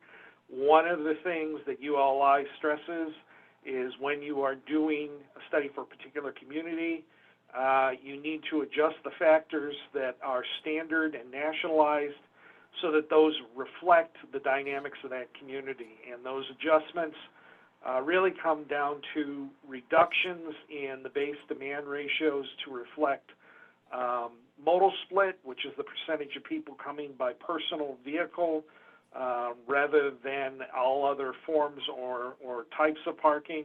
Capture, which is best described as the idea that you may have or you will have a certain percentage of patronage to different businesses or attractions that park at one location but then patronize another one without creating any additional parking demand. Classic example of this is the person that comes into their office and parks in their usual space behind the Blanchard Block building and then walks down the street to get a cup of coffee about 10 o'clock. They're not creating additional parking demand as they are patronizing that facility, so we don't want to necessarily count that movement or that event as an additional parking space impact within the downtown. So we'll make a small reduction to the parking demand ratio associated with the cafe customer to reflect the fact that a percentage of their patronage is captive office workers or residents who already live downtown and are walking to the location rather than creating an additional trip. The other thing that you need to do is calibrate the model to reflect local conditions. This is basically bringing the model in alignment to what has been observed in the field. I'm sure this is one of the things that folks are going to want to discuss this evening, so I'm going to go into a little bit more detail about that. But once you have calibrated the model to reflect the local conditions, then you can input the information about the proposed developments. The model will issue a projection of what that impact might be, and then you can compare that impact against the existing or planned future effective supply to determine what your parking needs might be and if you have a shortfall moving forward. For this engagement, we actually reduced our focus area into a slightly tighter span because of the unique character of the study area and the density of buildings and their locations relative to existing public assets. We actually reduced our study area to a focus area for this exercise of the 7 blocks that you see here. And one of the first things we did was went out and did observations on each building within those blocks and created a land use inventory. This is a land use inventory covering all of the buildings. Within those 7 blocks, it is a little bit less than 590,000 total square feet. You can see the breakdown of uses across the area here. Please note that our best estimate is the day that we were out there, there was about 55,000 square feet of vacant space. That does factor into our projections of future need. And within this area, this focus area, there were a little bit less than 1,100 total parking spaces. When adjusted for inefficiency of use, that actually renders an effective parking supply of 960 spaces. So in terms of developing the model, I talked a little bit earlier about these base parking demand ratios that are developed by different planning groups and industry groups through empirical study. And they are an expression of what has been observed as peak demand at similar land uses at other locations around the country here. When I talked about making adjustments to these base demand ratios to reflect local dynamics, basically those were 3 adjustments. One adjustment was a 20% reduction in the base demand ratios for employees, and that came off of data that we pulled from the 2019 American Community Survey, specific to Barre, Journey to Work data, which indicated that between carpooling, transit, walking, and other modes. About 20% of employees reported they got to work by means other than driving in a vehicle by themselves. That same survey also takes a look at the number of households within the community that have 0, 1, 2, or 3 cars, and that survey reported back that about 22.4% of residents reported having no cars associated with their residence. So we made that adjustment to residential parking base demand ratios. And then we also assumed a 5% reduction to retail, restaurant, cafe, and bank customers for capture based on our experience in comparable locations and discussions and surveys conducted in those locations, which suggests that about 5% of those populations are typically captive to some other use and are not necessarily driving in and parking to patronize that specific business.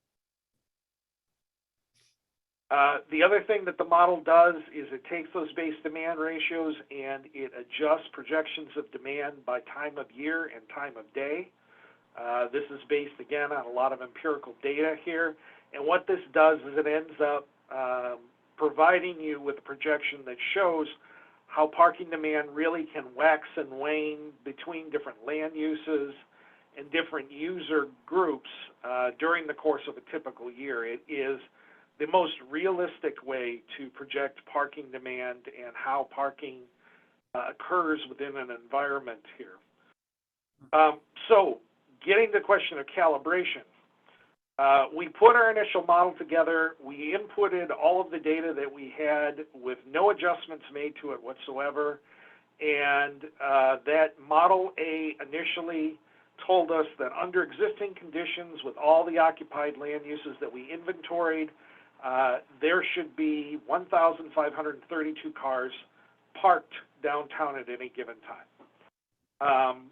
We wanted to test that a little bit, so we backed out the demand that was associated with the church and the Performing Arts Center, the Opera House, and the cinema, and that reduced that number to about 1,482. So we knew we still needed to calibrate the model by applying a local adjustment factor to get that to line up with what the counts were that we had seen across that area. And when you had combined the number of cars that were parked on the street, in public lots, and then in private lots across that area, we actually saw a peak of about 535 cars. By adjusting the model by a factor of about 40%, we got the model to align roughly with what we had seen at 597 cars. So that was the local adjustment that we made in order to calibrate the model.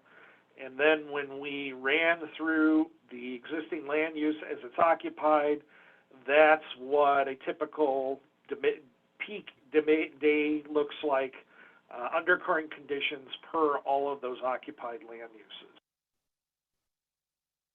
In terms of emerging developments, we were provided with a couple of assumptions on what new development might be coming in the area. One new development potentially has up to 10,000 square feet of retail, a 5,000 square foot restaurant, and 45 new residents above. Another new development could have up to 4,000 square feet of retail, 4,000 square feet of restaurant, and 14 new residents. In addition, we assumed that roughly 55,000 square feet of vacant space was going to be absorbed, and we distributed that over 5 different land uses before importing that into the model here, so that we could take some sort of measure of what downtown would look like with these new developments and all that vacant space absorbed. And basically what downtown would look like with all of that absorbed across the focus area was an increase in demand over what we were seeing under current conditions by about 174 new cars. We're still below the effective parking supply in aggregate across the area, but the gap between that between that supply and that demand has grown significantly smaller. It's now less than 125 spaces at peak hour. So we're approaching the point where we could very much run out of capacity in the future. Now, this was an initial aggregate broad take at this. There are still some things that we are testing out and we probably need to work through with Stephanie and the officials there with the city. One of the things I want to do is I want to vet out the land use inventory that we put together. This was based on direct observation and inventory in the area to establish what the land uses were. In terms of measure, we went off of measurements that we took via Google Earth and did a quick calculation.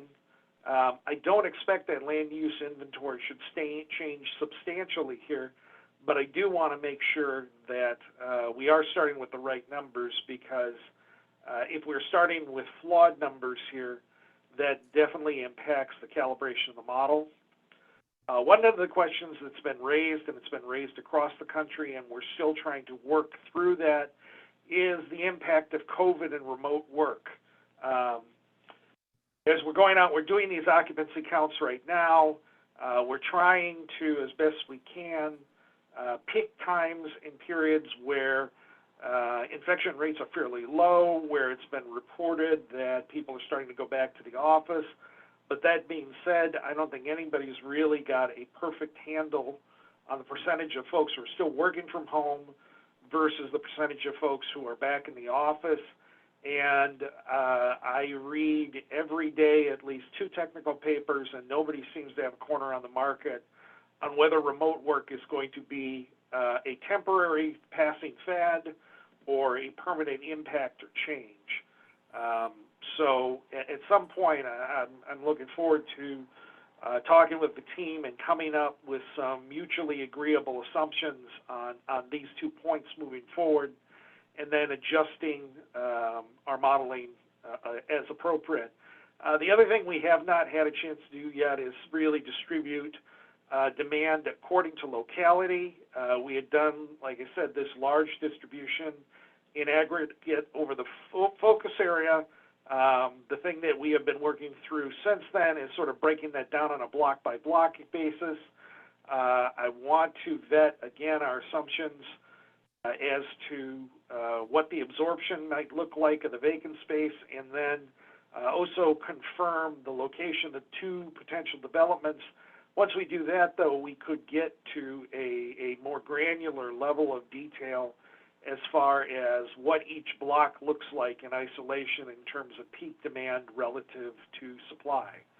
And then the last thing that this is not necessarily reflective yet is market requirements. At this point, I'm really modeling this under assumption of a very natural state of free flow and ebb between supply and demand. My understanding is that there's a significant amount of the public supply that is subject to various agreements that could further constrain that supply, and we need to layer that into our analysis as well before we come up with a final number. To give you an idea of what locality of demand looks like and why it's so important, I ran this very quickly this afternoon before the meeting, and this really broke down the land uses on each block and ran them through the model relative to the effective supply that was on each block. And as you can see, when you start looking at it at this level, some of the blocks have significant surpluses here, as you're over here in Block E, which has this Key Bank is one of the major land uses here. Projections are for a fairly low number of cars, 41 cars versus 143 spaces, showing a potential surplus of 112 spaces. You go over a couple of blocks here to where we have cinema complex across Merchant Street from the State Court building and the same block that holds the Barre City Center. Now you've got a projection for 170 cars versus just 126 available spaces. you're looking at a 44 space deficit. So as we go through some of these assumptions and absorption, and as we go through locating those emerging developments and do this granular level of analysis, we may very well get to a point where we come back and start to show, at least on a block by block basis, potential shortfalls going into the future as the space is absorbed, these new demands, new development is introduced here. So that's sort of top of the waves of the analysis, and I'll open it up for questions. Sure. So one comment is we were just noting about this diagram, and it looks like it's using an old diagram. Some of those buildings in Area C, for example, I don't think exist anymore. Just wanted to note that. One of the questions I had was what is defined as a city block, or you've noted in your report block. So is each one of those what you're considering? People are willing to walk from one block to another, for example, and you said up to 2 blocks they'd be willing to walk.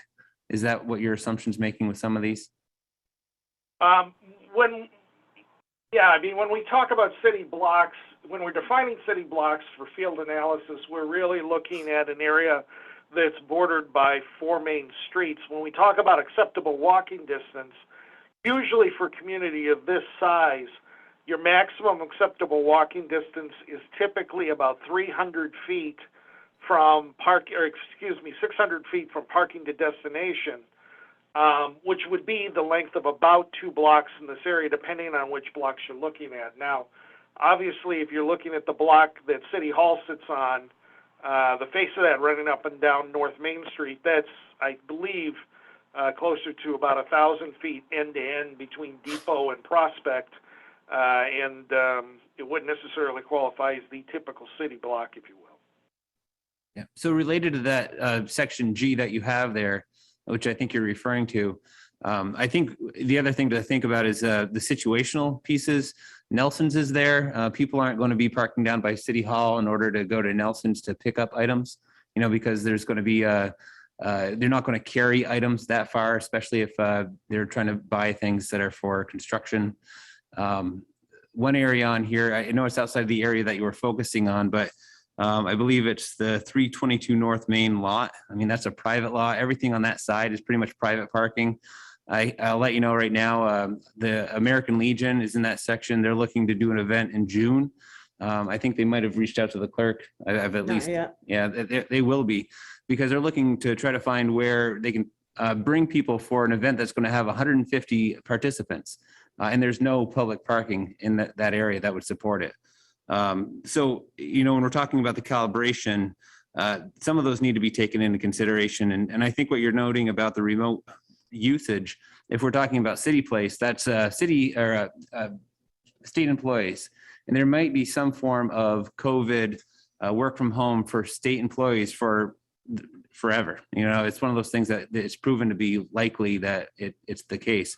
Whereas if you have something that's more like Beauvair's or the Quarry, which is the retail or the restaurants, that's not going to be the case, right? So we would have to have some of those analysis pieces. And so some of the other questions are just, when you're talking about the effective parking, is the effective parking including private and public, or is it just using the public spaces?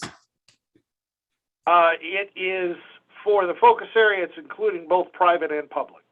Okay, because the other thing about 320 North Main, I already know because people have reached out to use that space that are in adjoining areas, and there becomes legal liability on shared spaces. If I own the property, but if you rent it, are you responsible for my car when I park there, or is the landowner? So there's all sorts of questions that do come up about those types of arrangements. I know the city has one. So those are all things that we do want to take into consideration just because of the number of private lots that are there. And I believe the clerk has already sent off some of the agreements that we have in place for the downtown, which I think this probably reflects a lot of the agreements that we have for areas like City Place or for the Blanchard block within these numbers. And the only other thing I wanted to note is Section A is a great example of how during the day there are businesses, during the night you'll see things like Cornerstone or the Elks take over the same spots. So depending on the time of day, that is a great example of utilization of space that otherwise wouldn't be, as long as the owners of those spaces are willing to do such an agreement. So both the positive and negative there. So with Yeah, those oh, sorry, Go I'm ahead. sorry, go ahead. No, with those comments, I'll allow you to respond, and then I'll open it up for other counselors to ask questions. As we had initially looked at this here, we knew that there was a clock running down the TIF, and the question was, before that clock runs down, if we need to commit to doing development of structured parking, how critical is it that we do that, and do we need to get those markers in place?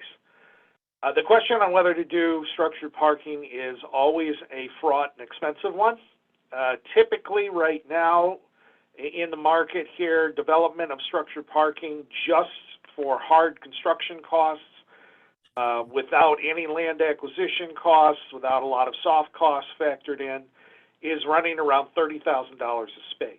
So as a firm and as a group of professionals, when we go in and we look at an area here, we always keep it on the table that we may need to recommend creating more supply in order to address the issues, but we're usually looking to see if there is a way we can address perceived problems or issues of quality of parking through management. And I think there are a significant amount of things that could be addressed through management incentives rather than necessarily applying bricks and mortar at this point in time. You have tremendous reservoirs of available parking in those two remote lots. I know they're a long distance away. So one of the things that we need to tackle is how to make those more attractive and also how to connect those to downtown. There are certainly some things you could do with pricing to redistribute demand if you find that there are certain areas that are getting overwhelmed. Very often what happens is those areas are getting overwhelmed because the way the pricing is set up, the location is attracted to everybody and the pricing is not a disincentive for folks who are looking to stay at a longer period.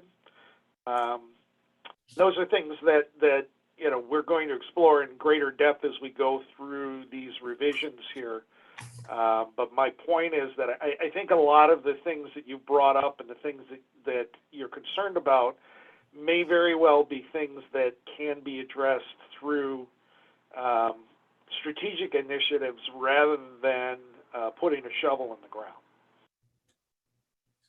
ground. Councilor Booton, I see your hand up. Yeah, so just a question. We're looking at currently 43% occupancy during COVID, correct? That's correct. Yes, sir. Okay. So when we had the last parking study, that was, I want to say that was about 10 years ago. Is that correct? It might be less than 10 years. I think it was 2010, so it might have been 12 years ago. 12 years ago? Does anybody remember the occupancy rate then?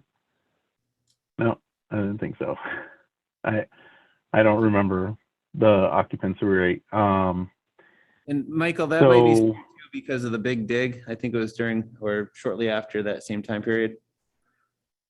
Yeah, I can't remember. I also want to point out that, wow, so it's $30,000 now per parking spot. I mean, I remember the last time we were having a conversation about that, it was like 20. Yeah. The costs continue to inflate. It actually varies week to week right now too because of the competition for basic materials and labor. A year ago, we were quoting $25,000 per space. In 2022, we're quoting 30 right now. Depending on what happens with the market next year, we may be back down to 25 or could have crept even higher. It depends on. Yeah, I'm willing to bet you it's just going to keep going up, especially with, all the money on the table. People are going to want to be spending, and they're going to have that money to spend, and it just goes up in price. Other questions or comments from council? Councilor Wazizak? Yeah, basically, my big takeaway from this is that we have a decent amount of parking supply. It's just not necessarily utilized in the best way as it's currently laid out. And I can see the benefits of perhaps building some sort of parking structure and condensing that. That implies that we'd be able to build things that are currently parking lots, and that all costs a fair bit of cash. But no questions, but that's just kind of what I'm taking away from this. That's why we need the local option sales tax. Well, it's a good thing you changed my mind then, City Manager Steve. So, Councilor Hemrick. Thank you, Mayor. So I think this is a really interesting and potentially useful study, even though there's so many big market forces changing a lot of consumer behavior and employment behavior. I remember kind of when we initially started this conversation, Councilor Reel said, we really don't have a parking problem. And I think she was dead on. And that and that was just kind of an astute, intuitive observation, but it's really useful to have this level of granular data to understand block by block where there might be pinch points. And I think everybody likes to be able to pull up to their destination as a driver and be able to have that convenient spot where they can be close to where they want to be. But almost all successful places have parking challenges, right? Because they're places people want to be, and I think that can be a good problem to have and a good problem to avoid to the extent that you can. But I'm curious, what will this help us do to unlock new destinations? Is this the study that we could take to a prospective developer and say, there's plenty of parking here in Barre? Only if you implement some strategies in order to unlock that available parking. There was a reference earlier to the difficulties of trying to get private property owners to open up their facilities or share them with other businesses or other users here. And the vehicle that really needs to be put in place and then very much promoted is the use of shared use agreements, which very clearly dictate the terms of use for both parties, dictate how liability will be shared, how maintenance costs will be shared, how snow removal will be executed depending on what time of day and what day of week it is, who's responsible for that. Those things very much need to be hammered out, and they need to be set in legal stone in order to reduce that barrier to participation. If you can't get past that barrier, you have a lot of supply within the area, but if you can't unlock it, it's not necessarily doing you a lot of good. Yeah, I would just say, Councilor Hemrick, not yet, but that's the hope, is that this becomes one piece of the pitch, along with, once this is completed, hopefully there are some strategic initiatives in there that are identified that, then the council can decide, we'd like to offer these would be options we could deploy if we wanted to for particular properties to help certain properties, develop or see action. Councilor Reel? No, I just think it's interesting that Councilor Hemrick remembers that quote from so long ago. But yeah, I think it just shows that how laid out our parking is and how we developed, stores so congested. And yet I think there's absolutely room for us to develop different places and to show developers there is room to build in Barre. And I think it just shows how much we need to maintain some of our streets and sidewalks and show people where there is absolutely parking in Barre, where they can get out of their car and walk, and just maintain our sidewalks to make it walkable for everybody in Barre. Thank you. Councilor Hemrick? The only other question I had is just looking at some of the municipal parking lots like Merchants Row, where there's pretty wide aisles, maybe more than 24, 30 feet in some cases.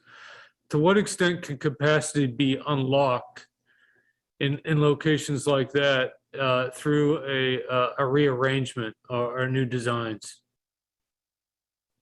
One of the things that we are looking at is the possibility of restriping to take advantage of some of those inefficiencies of layout.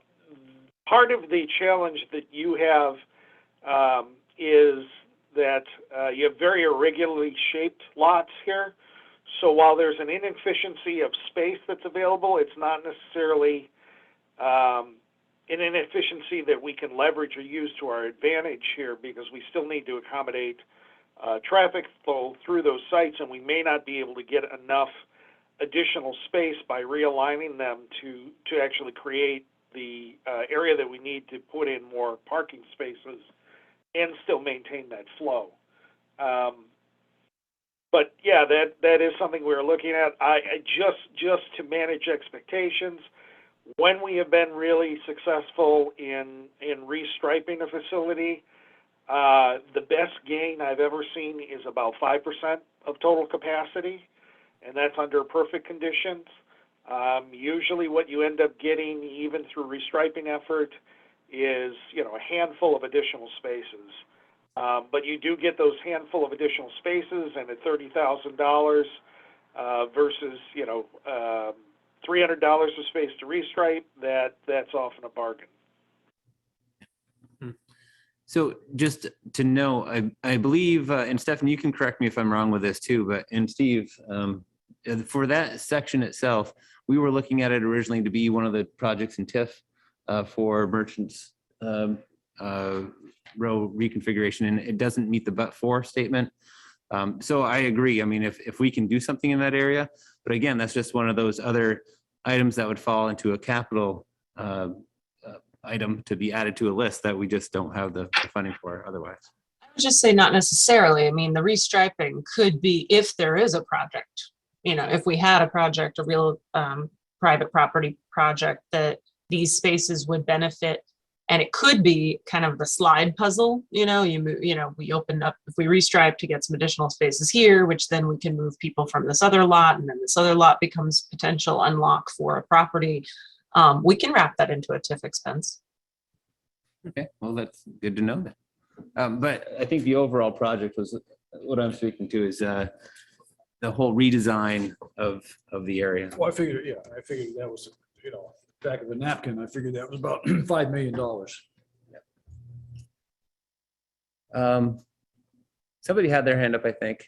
Michael? No, waving us off. Well, I was just going to ask the question, when we're talking about Merchants Row, what thought process for, it's currently a road, what if we just utilized it as a parking lot instead of a road, a bypass through? I mean, I don't know. I don't know if that was any part of the conversation. Would that significantly make it so that you could put more cars down there if you wanted to? Again, I think we'd have to go through the exercise to give you a definitive answer on that. Again, my initial take is, because it's a very long and very linear space with irregular edges, typically when you get the benefit from restriping, it's because you are able to actually narrow the width of the spaces and pick up 2 or 3 more at the end of the string. You've already got pretty efficient layout along your strings here, so the question is, can we squeeze enough space by reducing those road widths to get 1 more half string, possibly closer to the buildings or possibly closer to the train tracks? And off the top of my head, there are places that I look and say, yeah, we might be able to do that, and there are other places I looked where it's already pretty tight. It's pretty efficient. Your flow through some of those areas is single direction flow. It's not a two-way roadway. So squeezing it down a little bit more may potentially pick you up a few parallel parking spaces, but it may also pick up a few, broken mirrors. Councillor Stockwell? But is that what you would recommend at this point? Or would you recommend that we look at it seems like we have really abundant parking, which has always been my experience of it, that we look at how we can get more access for people to those parking spots rather than creating more parking from an existing place. I mean, executing some smart, well-structured shared use agreements is a very low-cost, immediate benefit here. It's big bang for the effort that you've got to put into it. In terms of weighing costs of one thing versus the other, that's probably the cheapest way to get some low-hanging fruit. Your next highest cost would be simple restriping if we can get away with that. If we can't get away with that, if we've actually got to do some heavy reconstruction of these areas to change the dynamics, then it's a toss-up whether it's going to be cheaper to resurface, restructure, and restripe some of these lots versus set up a circulator shuttle system and create a program to promote parking up on the auditorium and the ice arena for folks who don't want to pay for parking. And then possibly look at nudging your prices downtown a little bit to create an additional incentive. Thank you. So, Andy, just to comment on that for a circulator. So are you looking for us to work with GMT to add another route, or are you saying for us to buy a bus and hire another employee in order to, run that? Because there's a cost either way. Right. Yeah, there's going to be a cost either way.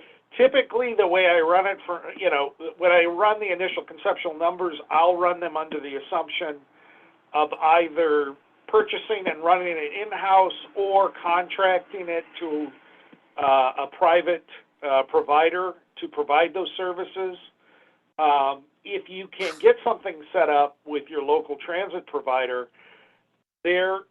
sometimes there's a cost savings there. The trade-off usually, though, is rates of service, because a lot of the transit agencies are happy to add this on, but you may not necessarily get the headways that you're looking for and that you're going to need in order to make this an attractive option. Hanover, New Hampshire really struggled with this. They set up a remote system, but they were highly reliant on the local transit agency to take people from their downtown to this remote parking facility, and they couldn't get the rates of service they were looking for. As a matter of fact, when you wanted the highest rates of service late at night, when a lot of these businesses were closing and employees were getting out and wanting to get back to their car, that's when you usually had the longest headways, because the local transit agency had reduced their service rates because they didn't have the same density of demand in other places. So council, any other questions, comments? So seeing none, Andy, I want to say thank you for coming in and for the presentation. And Stephanie, I wanted to turn it back to you to see if there's anything else you wanted to add for the conversation.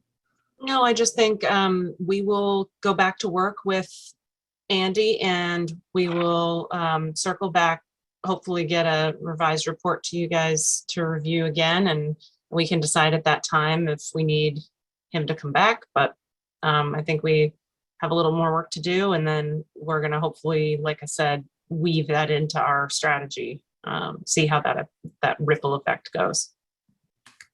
Thanks for coming, Andy. And thank you, Andy. Thank you both. All right.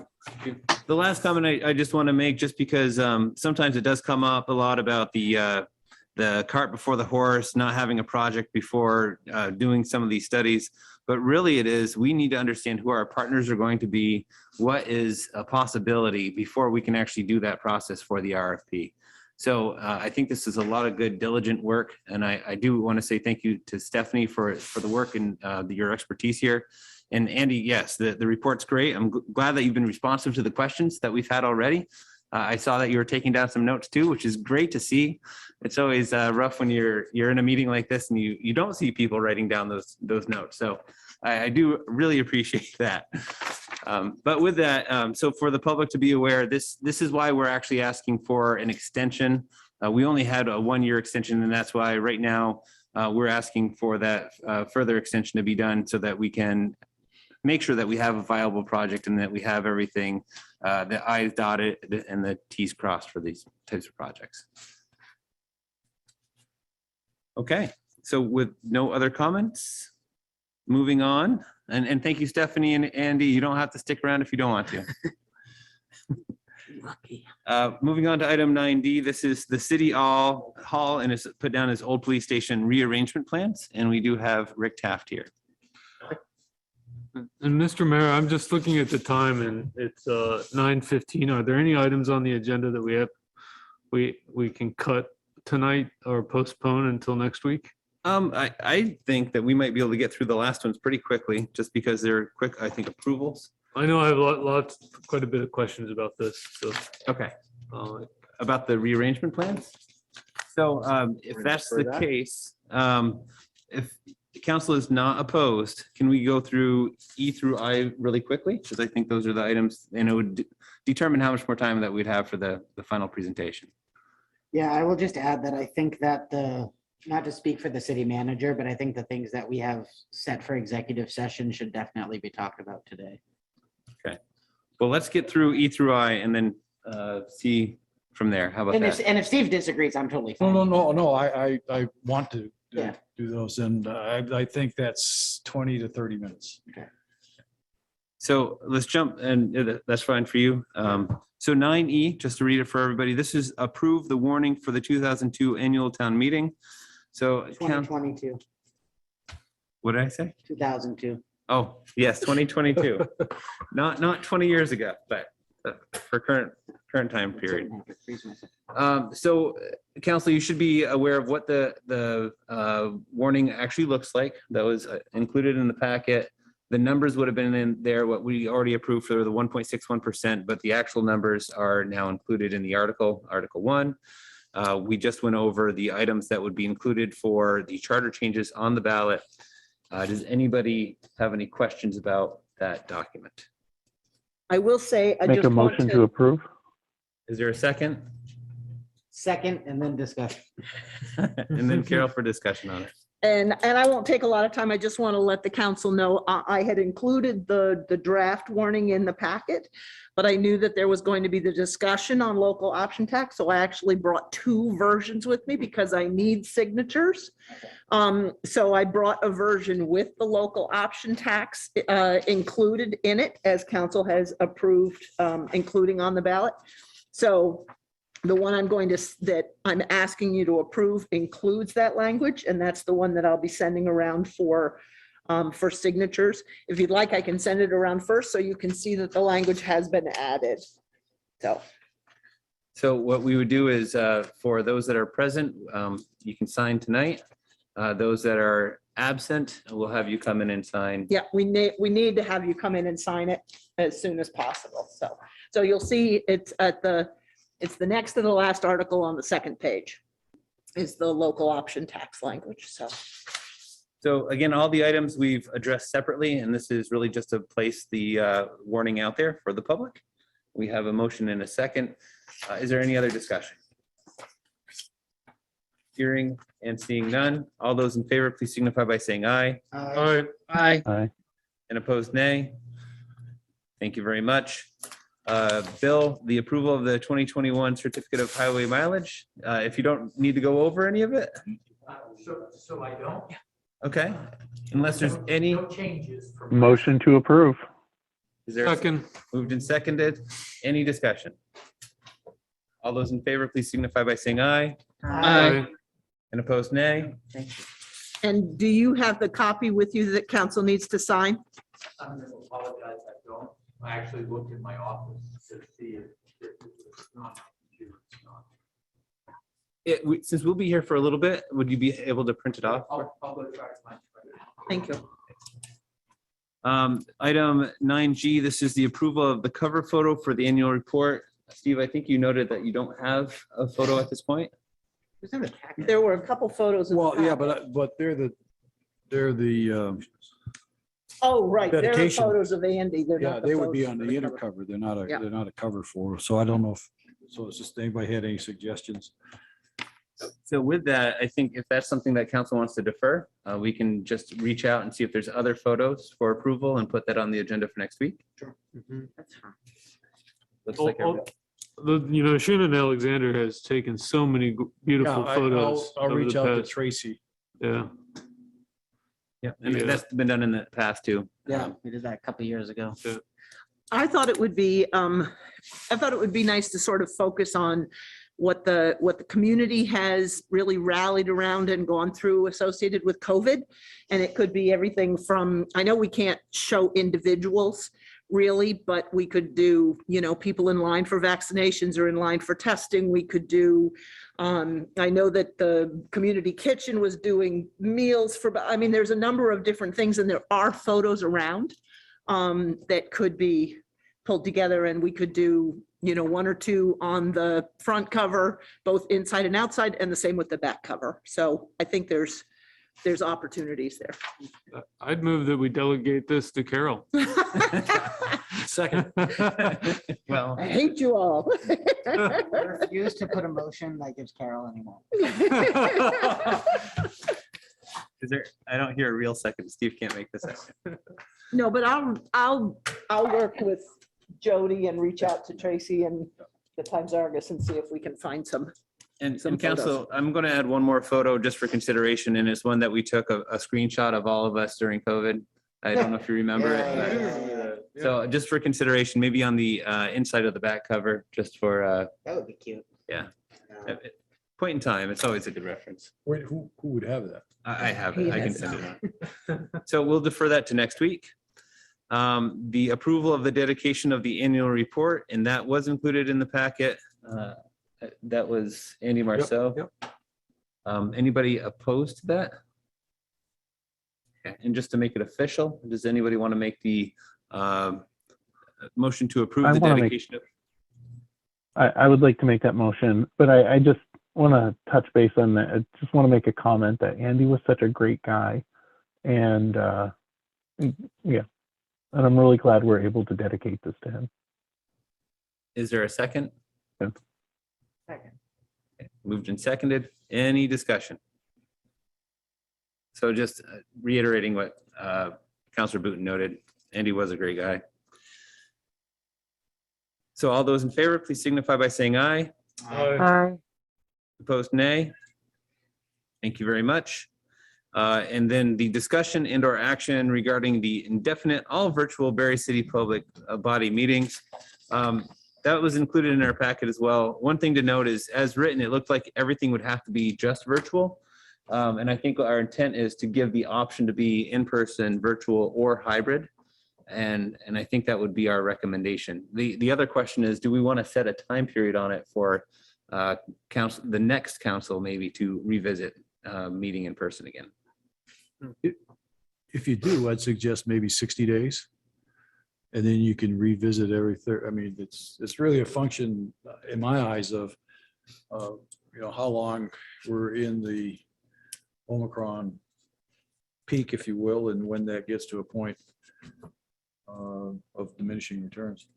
Councilor Hemrick? I was just looking at the enabling statute in the packet, and it says the authority granted by this act shall expire January 15th, 2023. And I'd be fine just saying through January 15th, 2023 at the discretion of the body. Is that a motion? Yeah, I'd move that. Yeah, I'll second that too. I think it's, we could do 60 days, but none of us know how long this thing's gonna last anymore. And I think it's Just a question of clarification, but in that motion, we said the discretion of the council. So the council could decide at 120 days out to revert back to in person. can decide next week, I guess, but yeah. And I think the intent of the motion is that, so if any committee also wanted to be remote, they could. They make that decision on their own, yeah. Yes, we have a number of committees who are looking forward to being to go all virtual for now. And that would just be making sure that we also communicate out to the committee so they know what they have to do and how. For example, on ours, our warning for our meetings, it has in red, it says that we have in person, and then in blue, it's the hyperlink that says online. So that's the hybrid piece. So we just need to make sure that each of those committees knew if it was to be one or the other or both, they would just have to have that listed. Yeah, and we'll clarify that with the committees. They're just waiting to hear what the council's action is tonight. Okay, motion's there. Any further discussion? Is Councillor Boot? I'm sorry, I didn't get any names for motion and second. Councillor Hemrick and Councillor Wazzaq. Okay, thank you. And then I recognize Councillor Booton. Thank you. So I'm thinking about this. I'm assuming we would hand out the link for whatever meeting it is. Will those meetings be recorded? And because I think that's an opportunity for us to have them recorded and available to the public. I believe in, Rick, you can correct me if I'm wrong, any of our meetings currently set up through Zoom, through the chairs, can be recorded or are recorded. Yeah, they're preset so that when the host logs in, the recording starts automatically. And Shuts it off, stops the recording, it's recorded. Well, And I'm almost thinking there's a record, I don't have the statute in front of me, that there's a recording requirement in the statute. Okay, can we just add, can I ask for a friendly amendment to add that portion in there, just that, you know, to let the committees know that they're responsible to record the session as well? I just think it's a great opportunity for people to get involved that, you know, may not be able to go to the committee meeting, but they can certainly listen to it. Yeah, I'd accept that as a friendly amendment. Are you expecting that, Councilor Booton, that those would be posted online? I know I've asked for some recordings of meetings and haven't gotten copies of them. I'm not expecting City Hall staff to upload those to any type of, not like asking Jody immediately, once it's there, she uploads it. Now, if somebody wants to hear it, they certainly could ask for it. And I certainly do that myself, so. So that's a friendly amendment. Okay.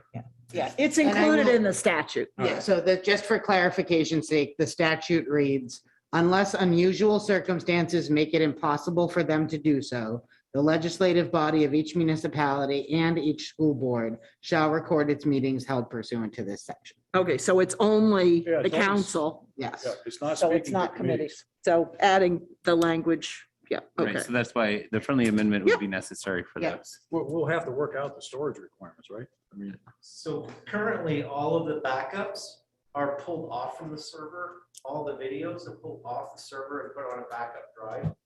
Because our server is at maximum capacity right now. And so once a week, I go in and I take every recording that is left in there. So Janet Shatney does some for the planning commission. She'll move them into her files. But council and all the other committees, TAC and every other committee that's recorded, those get moved into a backup drive. I can grab those at any time and give them to somebody so they can watch them. But we have to pull them off the server because I don't have enough usable space left on the server. Rather than external drive, can you put them on the SharePoint site? Because then we'd all have access. I can, but it's extremely limited as far as how quickly I can get them up there. I can just grab a batch and move them. Because I've been putting the council ones up on the shared drive for the last month. Right. And that's one of the things we're looking at is going to cloud storage because we're between scanning in retroactive maps back to the 1800s that are huge photo documents. We're just eating up the server space faster than I can add drives right now. So, but they are all available. So if somebody wants a meeting, they can just ask me and I can pull it down for them. so is the motion as amended requiring all Bodies of the city. public bodies of the city to record? Yes. If they're holding a virtual or hybrid meeting, yes. Counselor Real. Go ahead, Councilor Real. So I'm just looking for clarification. So that means all committees would have to record and then upload them somewhere, because I'm just thinking of, technical knowledge. Like I have little to none, and I wouldn't know how to do any of that. So Yeah, the meetings are currently set up so that they automatically start recording when you start the meeting, and then when you end, it ends. So you would not have to do any upload or download. That'd be something staff would have to do after. So technically we're putting more work on staff. We're already doing it. Okay. Yeah, just formalizing. Probably current not practice. for every committee, though. I mean, I I doubt, do it for every committee. how many are recording? Right now, it's set to default unless they hit stop, it records, and then we download it. That's why, like 2 or 3 times a week, Jody's downloading from Zoom because Zoom has a limited storage capacity. So she downloads 2 or 3 times a week, and then once a week, I take everything that she's downloaded and I move it to the backup drive. So unless they hit stop on the recording, it's recording automatically. Bernadette?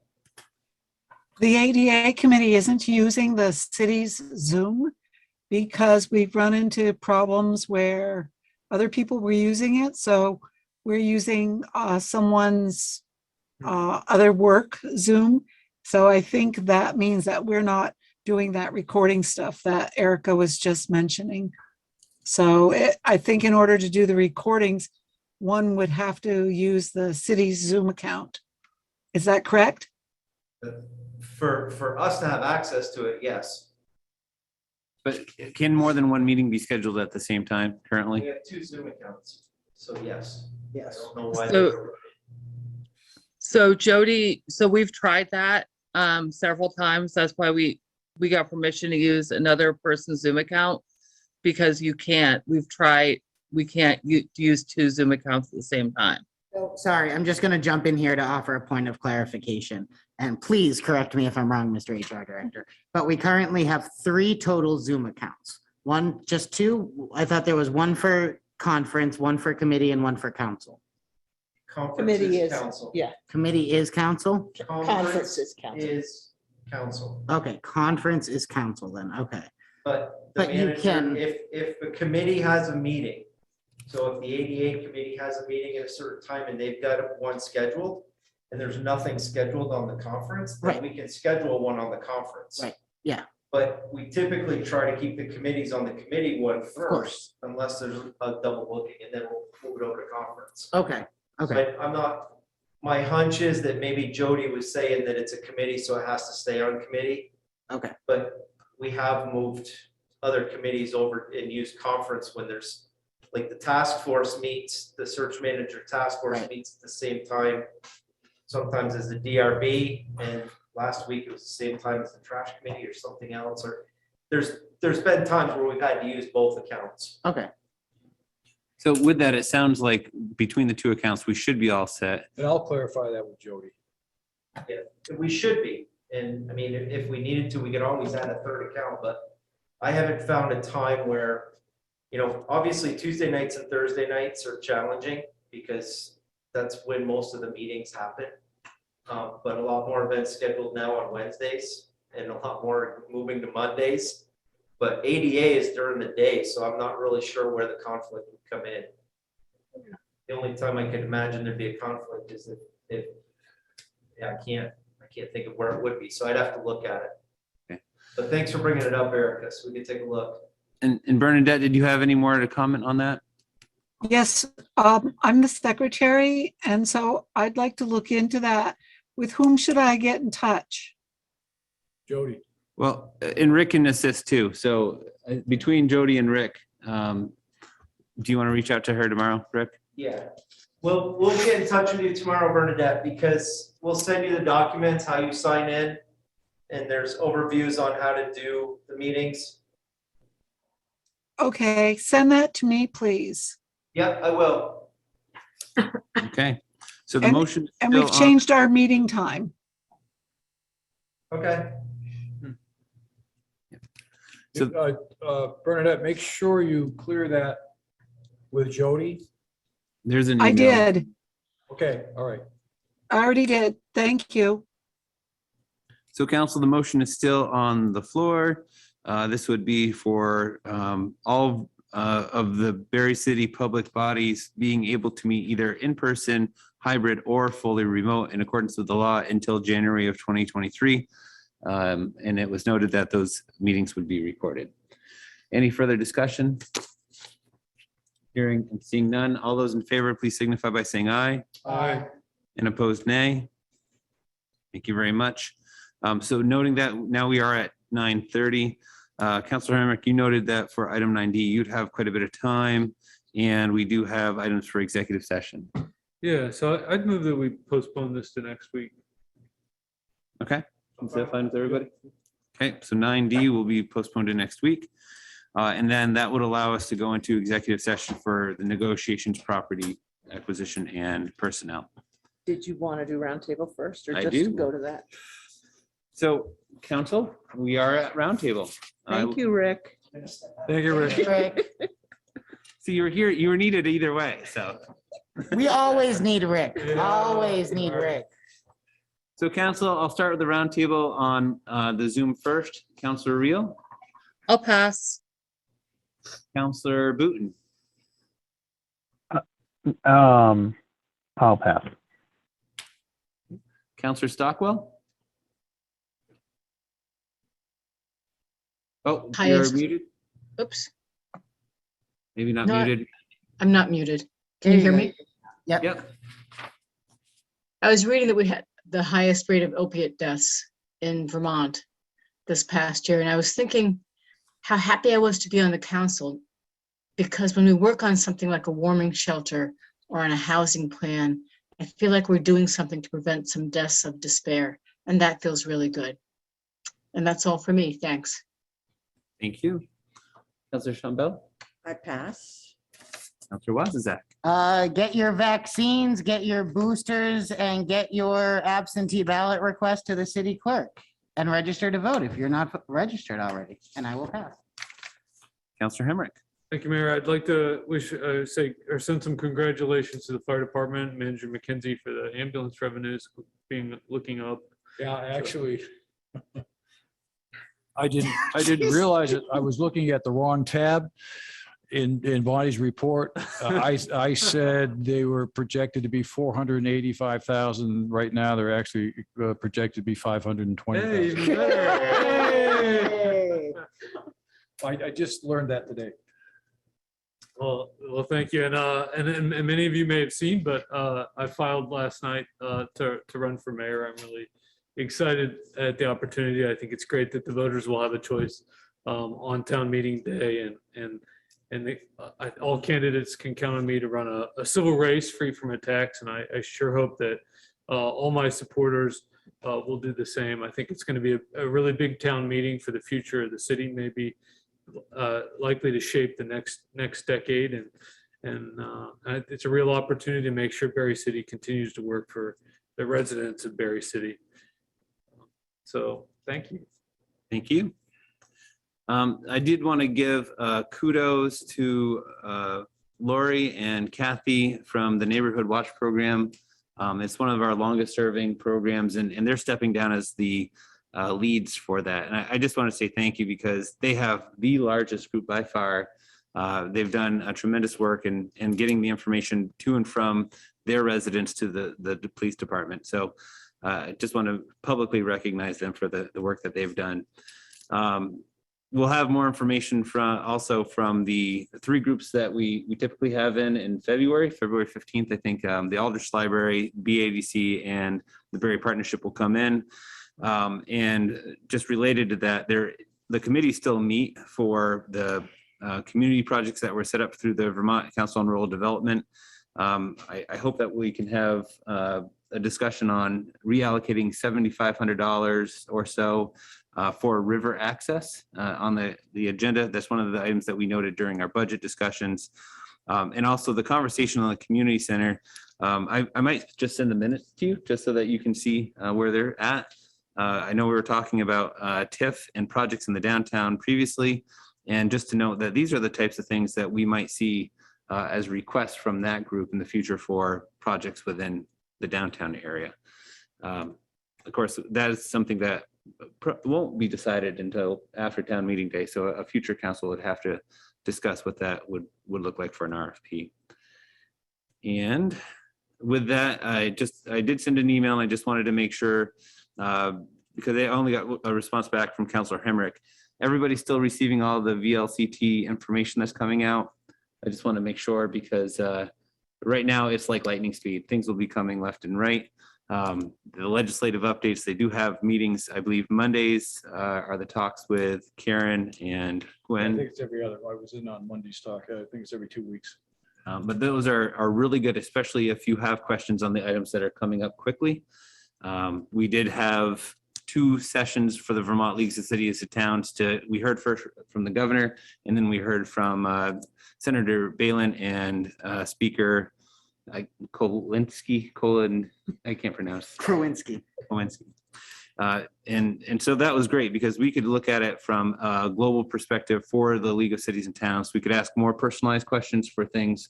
And that's why I mentioned earlier about Senator Balin really stressing the fact that Act 250 does need to change. And it's been something on their agenda for many years. And this might be the year where it happens. So if you have questions on that, I can also send the minutes from those meetings just so that you're aware of what the status is. I recommend, if nothing else, look at the legislative reports and go to the last few pages where they highlight all the bills that have been presented that particular week and read through, particularly looking for the ones that are municipal related. And then following those, it's how I found out this past week that there's a bill pending that would not allow people to hold 2 elected offices at the same time. Blanket across the board, such a mistake. So You're saying that I could not be on the school board and city council at the same time? right. And in most communities where the clerk and the treasurer are 2 separately elected positions, but are held by the same person, couldn't happen. So. Okay. So that is the end of our roundtable. I do see a hand up, Mr. Lozon. Well, thank you, Mayor. And I want to thank you for recognizing Andy Marceau. I hesitated a bit, and I apologize for that. But I wanted to just say something about Andy. For those of you who never had the opportunity to serve with Andy, I'll just say you missed out. Andy was an incredible man and a consummate public servant. We went through, during my service, we went through some challenging times. And every time we asked Andy to step up, he stepped up. And when his service was done, he stepped back and he was happy to do that. I could tell so many stories about Andy. You know, at one point when we honored him for his service, it was incredible that folks that he had arrested came and gave favorable testimony about Andy and the type of man he was. And so again, you know, Mayor, thank you. We're all busy and we talk about Andy and then we move on quickly. But he meant so much to me and meant so much to all of us. And Mayor, I'd just like to ask for 60 seconds of silence and reflection. You know, think about Andy's service, think about the man he was, think about how he served this community, how he gave his whole career to this community. And so Mayor, if you could, if you would be willing, I'd just like to ask you for 60 seconds of silence and reflection for Andy Marceau. Thank you. So council, are you willing to oblige? We'll take a moment of silence recognizing Andy Marceau.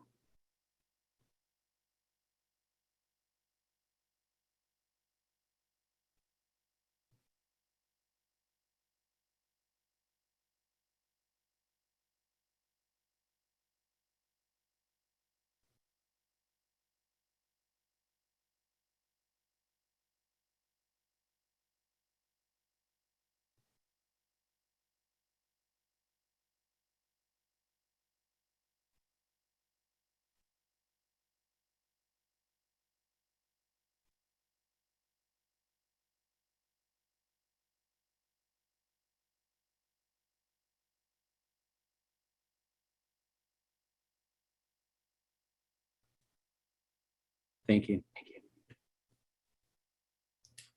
So council, we do need a motion to go into executive session. This Findings. one is for findings and it's for negotiations, property acquisition and personnel. Is there such a motion? So moved. So moved.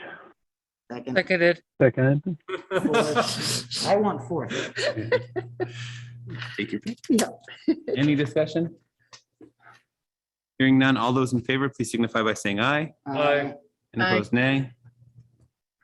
Thank you. And then a motion to go into executive session and invite the city manager. So moved. Oh, sorry. Yeah. Moved and seconded. All those in favor, please signify by saying aye. Aye. Aye. Opposed? Okay, we will be in executive session shortly, and I look to Councilor Wazazak to set up the room. Any action, Lucas? Yes, I believe there will be action. No. Okay. I don't think there will be. Well, we'll have to authorize you to. I don't think so. The opinion is split, David. Yeah, so we'll see. We'll see at the end of it. Okay. Assuming there might be. Certificate of highway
Not anymore. Okay, so I'll look for a motion to come out of executive session. Hold on, some of our counselors are still Oh. there.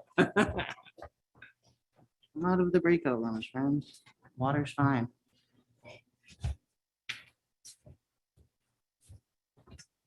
Thank you, Steve. Yeah, thank you. Steve.